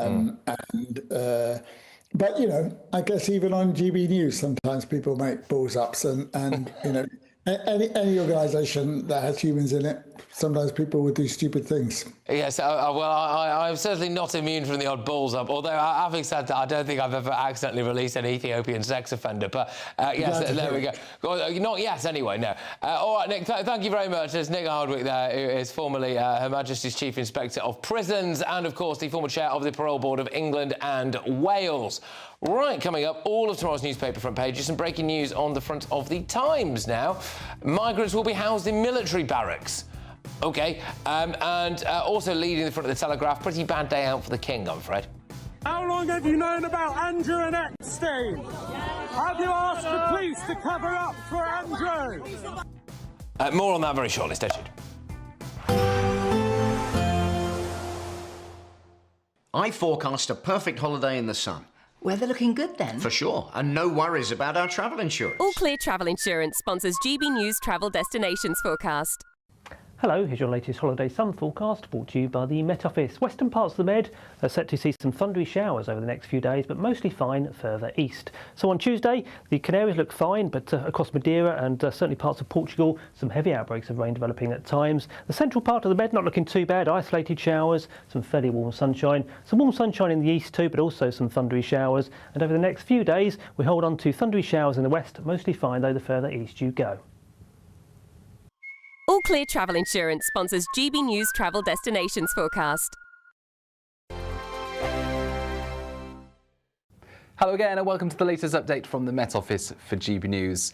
A mixed bag of weather for the next 24 hours, damp for many overnight, rain clearing to showers then, interspersed by sunny spells but with a gusty wind.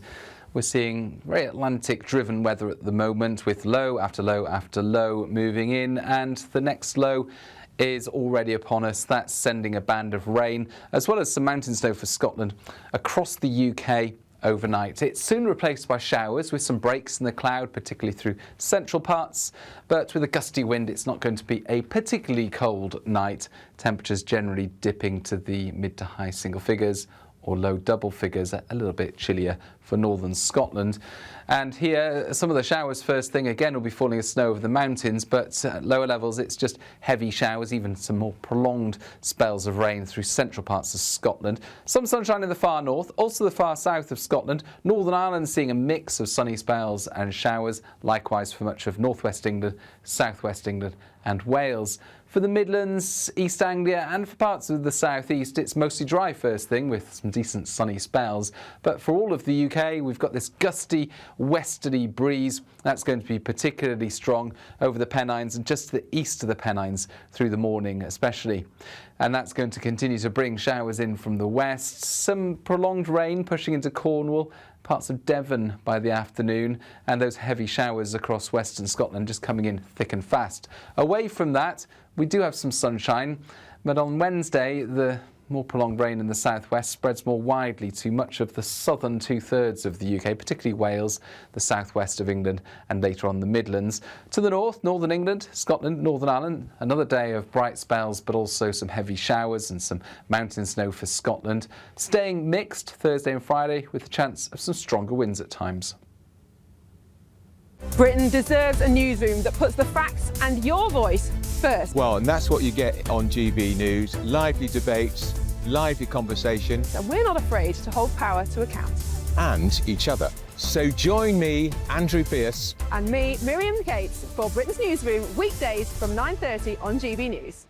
At GB News, we love to hear from you, our loyal community. So drop us a line at gbnews.com/yoursay.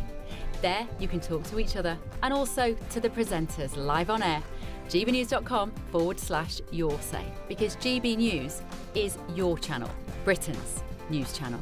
No matter the state it's in, this is our nation. Join me, Jacob Rees-Mogg, for a genuine, honest discussion on where we have been, where we are going, and where we are with the people who set the direction. Tune in to State of the Nation every Monday to Thursday, 8 to 9 o'clock.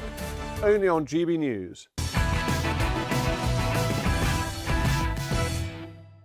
Welcome back. Let's have a first look at those front pages, shall we? The Independent, first and foremost. Reeves is warned against budget mansion tax. Brilliant stuff. Gonna do it anyway. Anyway, the Metro. NHS printed me a new face. It's opened up a world of possibilities, says the cyclist who was burned in a drink-drive horror smash. The Eye. Bigger tax hikes and spending cuts on the way in crunch budget, Rachel Reeves signals. The Telegraph, NHS to offer same-day prostate cancer test.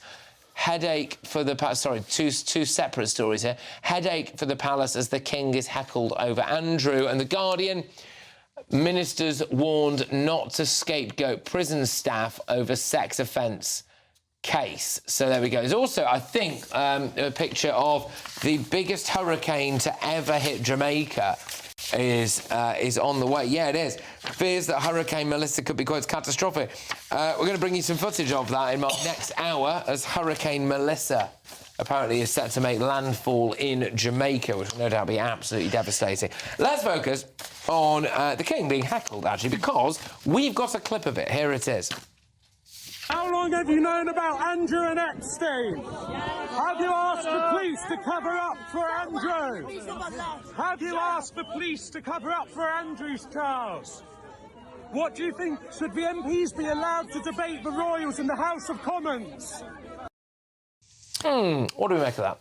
Do you know what? He's Republic Tonight, the organisation that wants to ban the monarchy, have said they think it's one of their members that have done this. But, you know, it just sounds so crass. You know, we know Charles is embarrassed by Andrew's involvement. We know what he's trying to do. Currently, he's trying to get Andrew out of Royal Lodge, and he's taken his titles away from him. What does that idiot bloke expect him to do more than that? I don't know what he expects him to do. Take him to the Tower, chuck him in there, leave him there. Charles is doing what he can. It is not his fault what his brother has done. And to heckle a guy in the street who I think currently is doing a brilliant job as king. Let's not forget he also is fighting cancer. And for some idiot to be shouting that sort of nonsense, it's just wrong. I mean, I think this will be, you know, a nightmare for the palace. This will be everything that they've feared. We have this situation where you sort of have the mutual consent of the monarch does all these walkabouts and the other royals, and, you know, they could go wrong at any time, but remarkably rarely do they go wrong. And I think they have probably been fearing that the public anger at Andrew, at the way he's managed to get away with it for years, that would bubble over into this kind of protest. And I suspect they'll be fearing that this will become more common, that more people will turn up to make comments like that, and it making the front page of papers like the Telegraph may well encourage them. He's had a bit of a verbal and physical battering, actually, the king. I mean, he's been egged a couple of times. He had the Not My King Brigade. He was heckled. He was actually shot at when he was a much younger man. Shot at when he was a much younger man. He also was actually disgracefully heckled when he was doing a bit of a walkabout shortly after his mother died. I think it was when the Queen's coffin was travelling back from Scotland. He was heckled in the street, and I think that was when he was egged, actually. Anyway, now you've got this as well about the Prince Andrew stuff.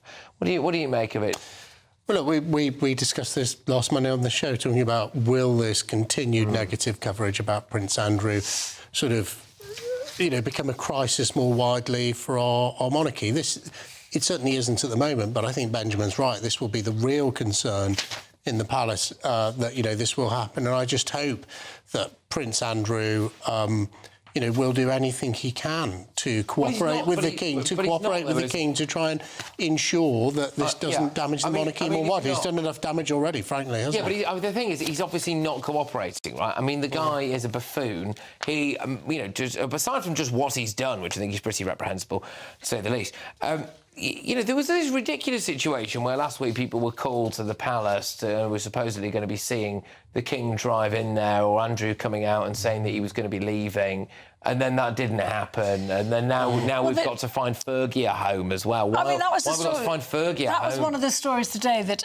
Andrew wants Frogmore Cottage, which has already had 2.5 million quid spent on it, and workmen have been in Frogmore Cottage for days now, apparently adapting it for Andrew. But he's also demanding that Sarah, his wife, his ex-wife, gets a cottage too. Why? Adelaide Cottage, which... Now, he doesn't seem to realise he's not in a position to bargain here. Correct. He's lucky the bailiffs haven't come in and physically removed him. He's not in a position to say, I want two houses. If I was him, I'd go abroad. This is the thing. Yes, like, why go not? abroad. Please, just God, get out go of the abroad. country, put your trotters up somewhere like Qatar or somewhere. Just get out of it. He'd be looked after there by the people he's worked with over the years who have looked after him. Well, he's big enough to buy a share. But I suppose the question is that, according to reports, if he were kicked out of Royal Lodge, they'd have to pay him something like £500,000 to terminate the lease. Would that really be an acceptable use of what is essentially public money?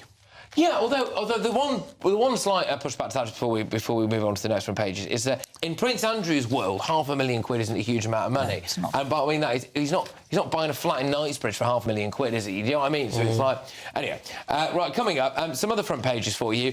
Illegal migrants are now going to be housed in porter cabins as part of the government's drive to close migrant hotels. What's the point of closing the migrant hotels? To just house them either next door to you or in porter cabins or in army bases? It's going to be good because they're going to be far away in Scotland, in the country. Is that good? It's not good if you live in Inverness, though, is it? Times has a story saying that 900 of them will go to a barracks in Scotland. A barracks in Scotland, a barracks far, far away. Well, listen up, Scots. The illegals are coming to a barracks near you. Stay tuned.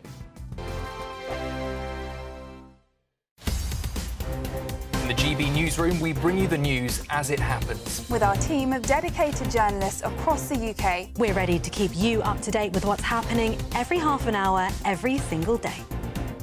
Bulletins here on GB News. The People's Channel. Britain's news channel. I'm Jacob Rees-Mogg and this is GB News, Britain's news channel. Good afternoon, Britain. Weekdays from midday. Sumo is a fantastically simple sport to win. There's only really two win conditions. You either drive your opponent out of the doyo, the ring, or you take them to the ground. And when we say take them to the ground, any part of their body other than the soles of their feet which touches the ground, that counts as a loss. Now, how you do this can vary. It varies between wrestlers and their backgrounds and styles. Some will be more focused on the driving and the pushing. Some, particularly with the judo background, more focused on the throws. There is kind of a core of winning techniques, which we call kimarite, and they're kind of standard winning techniques. But realistically, any technique you use to get your opponent either out or down, you'll win the match. But the two that we're seeing on the screen look actually quite lightweight sumos, because I've seen some really heavy sumos, but with that weight, they are incredibly flexible. Like the one earlier was doing the box splits. I mean, there he is. Look at that. That is not an easy... I'm training to do the box splits, and I can't do that. And look at him. He's going to roll all the way through as well. Rob, they're very fit, aren't they? But these ones look lighter. So they are incredibly fit athletes, and I think one of the things people forget when they look at sumo or they look at rikishi is that they are athletes, and to a degree we're looking at two sumo wrestlers standing next to each other, and so they look normal size in comparison to each other. in terms of their body fat percentage is actually very, very low. GB News, the People's Channel. 5 hosts, 5 opinions, 5 fearless debates, 5 unfiltered takes on the day's news. 5 reasons not to be anywhere else on Saturday night. This is the Saturday 5. You got me good there. Britain's biggest Saturday night TV show. It's not a bad brand. Yeah. Uncensored. Very, very racist tonight on the unpredictable. What did she say? Can you translate it for us? And always entertaining. And how can a country go from being led by William Wallace Saturday nights from 6 p.m. only on GB News, the People's Channel. Britain's news channel. You're going to want to stay tuned, trust me.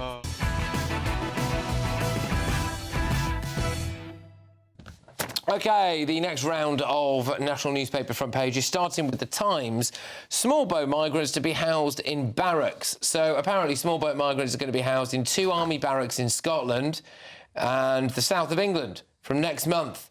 Sir Keir Starmer's piling on the pressure on the Home Office to shut the hotels in a year. You might have missed this story today, though, by the way. 2 different migrant hotels in Southwark played each other at a football match. So this is it's not a joke, didn't make it up, this is true. You've got the Best Western Hotel and another smaller chain full of illegal migrants played each other in a game of football in Southwark. So there you go. Presumably it was like the... So what would you call those teams then? Oh, what would you call it? Well, I'm glad you asked me, Carol. I'm glad you asked. Because I'd go for Boatsalona versus Inter Britain illegally, I think. And they are, of course, playing for the Deliveroo Cup. And they get to play Chilchester United in the final. So there we go. Anyway, let's keep going. I will indeed. The Sun, the Sun's front page. Cottmore Cottage. This is Prince Andrew. He wants to have a Frogmore. The Daily Mail. Threat of a mansion tax. Bart's house market havoc. The Housing Secretary's refused 4 times to rule out new socialist levy. It's the same Housing Secretary who couldn't tell you how many houses he was going to build, though. So, I mean, dare I say, maybe he's just incompetent. The Daily Mirror, £10 million slap in the face. Anger after it's revealed a firm link to her husband bought a luxury flat. Oh, it's a Michelle Moe story. Rich woman buys flat. Right, yeah, with our money. Yes. Yeah, well, not just 122 million quid she owes. Yeah, but she was also already... Well, I'm not defending that, but I was saying she was already wadded. Right, as was her husband. Anyway, the Daily Express, more serious story. Grooming gang probe rigged from the start. There we go. Right, OK. So, what do we go for? Yeah, I mean, are you happy about the idea of... small boat migrants being housed in barracks? I'm very happy about it. You know, there was a stat in the paper today said that every migrant in every hotel costs something like 145 quid a night. In a year, that's 2.1 billion because there's 32,000 of them. So we should not be paying that kind of money with taxpayers' cash. So yes, and it's also a great pull factor for people to come across here. So yes, if we build detention centres or barracks in places where these young men can't cause any damage, I think that would the British population would heave a huge sigh of relief. I think they'll be supportive of this. I mean, you know, if the Labour... So it's 900 people that you can do it for. I mean, that does mean that there's 31,000 who've arrived this year who won't be in barracks. But I think if this significantly disincentivises people coming to the UK because they think I'm going to be in a barracks somewhere in the far north of Scotland, very nice place, up north of Inverness. I spend quite a lot of time there. But if they think that isn't where they want to be, it may be a disincentive. Let's see if it, you know, if it works. If it does, I say well done to the government for doing it. Well, some of the Scottish Islands, I believe, are represented by a couple of Lib Dem MPs, certainly one Lib Dem MP. I think we should just put them all there. Who was the Lib Dem MP and where? Carmichael, isn't it? OK. Alistair Carmichael. And where is he? But why should they put them there? Because they're bang in favour of this kind of stuff. Because he... So not only geographically would it be a deterrent, it's also more secure if they're on some of the islands and their local MP thinks that they're great. Yes. So we should just put them all there, shouldn't we? I mean, I don't think it's a bad idea because it's probably cheaper and safer and more manageable. I'm not sure if it's really a disincentive because, you know, the percentage of these people that are approved with refugee status, well then, you know, that's probably the motivation. And also, I'll say it again, the ability to work illegally in this country is a big pull factor, and that's why ID cards are such a welcome idea. OK, right, now we're just going to move on from the front pages because I was absolutely desperate to play you a clip of, well, this.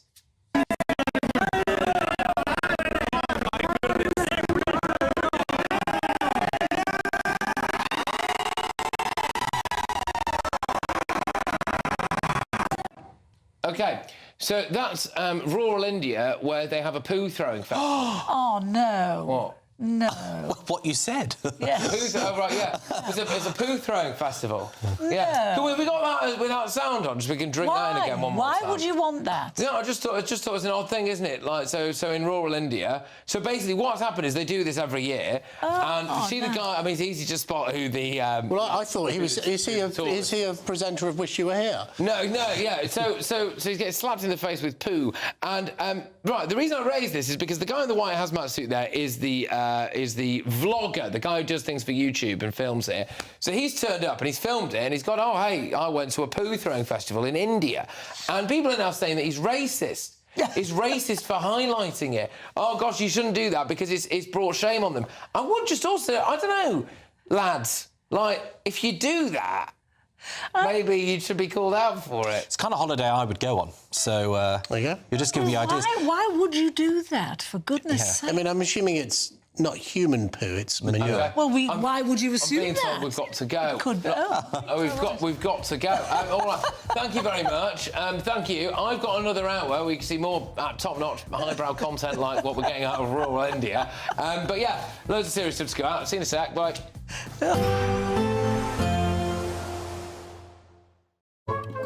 Today's outlook: cool, calm, and completely horizontal. Boxed Aircon sponsors the weather on GB News. Hello again and welcome to the latest update from the Met Office for GB News. A mixed bag of weather for the next 24 hours. Damp for many overnight, rain clearing to showers then, interspersed by sunny spells but with a gusty wind. We're seeing very Atlantic-driven weather at the moment, with low after low after low moving in, and the next low is already upon us. That's sending a band of rain, as well as some mountain snow for Scotland across the UK overnight. It's soon replaced by showers with some breaks in the cloud, particularly through central parts. But with a gusty wind, it's not going to be a particularly cold night. Temperatures generally dipping to the mid to high single figures or low double figures, a little bit chillier for northern Scotland. And here, some of the showers first thing again will be falling as snow over the mountains, but at lower levels it's just heavy showers, even some more prolonged spells of rain through central parts of Scotland. Some sunshine in the far north, also the far south of Scotland. Northern Ireland seeing a mix of sunny spells and showers, likewise for much of northwest England, southwest England and Wales. For the Midlands, East Anglia and for parts of the southeast, it's mostly dry first thing with some decent sunny spells. But for all of the UK, we've got this gusty westerly breeze. That's going to be particularly strong over the Pennines and just to the east of the Pennines through the morning especially. And that's going to continue to bring showers in from the west. Some prolonged rain pushing into Cornwall, parts of Devon by the afternoon, and those heavy showers across western Scotland just coming in thick and fast. Away from that, we do have some sunshine, but on Wednesday, the more prolonged rain in the southwest spreads more widely to much of the southern two-thirds of the UK, particularly Wales, the southwest of England, and later on the Midlands. To the north, northern England, Scotland, Northern Ireland, another day of bright spells, but also some heavy showers and some mountain snow for Scotland. Staying mixed Thursday and Friday with the chance of some stronger winds at times. Today's outlook: cool, calm, and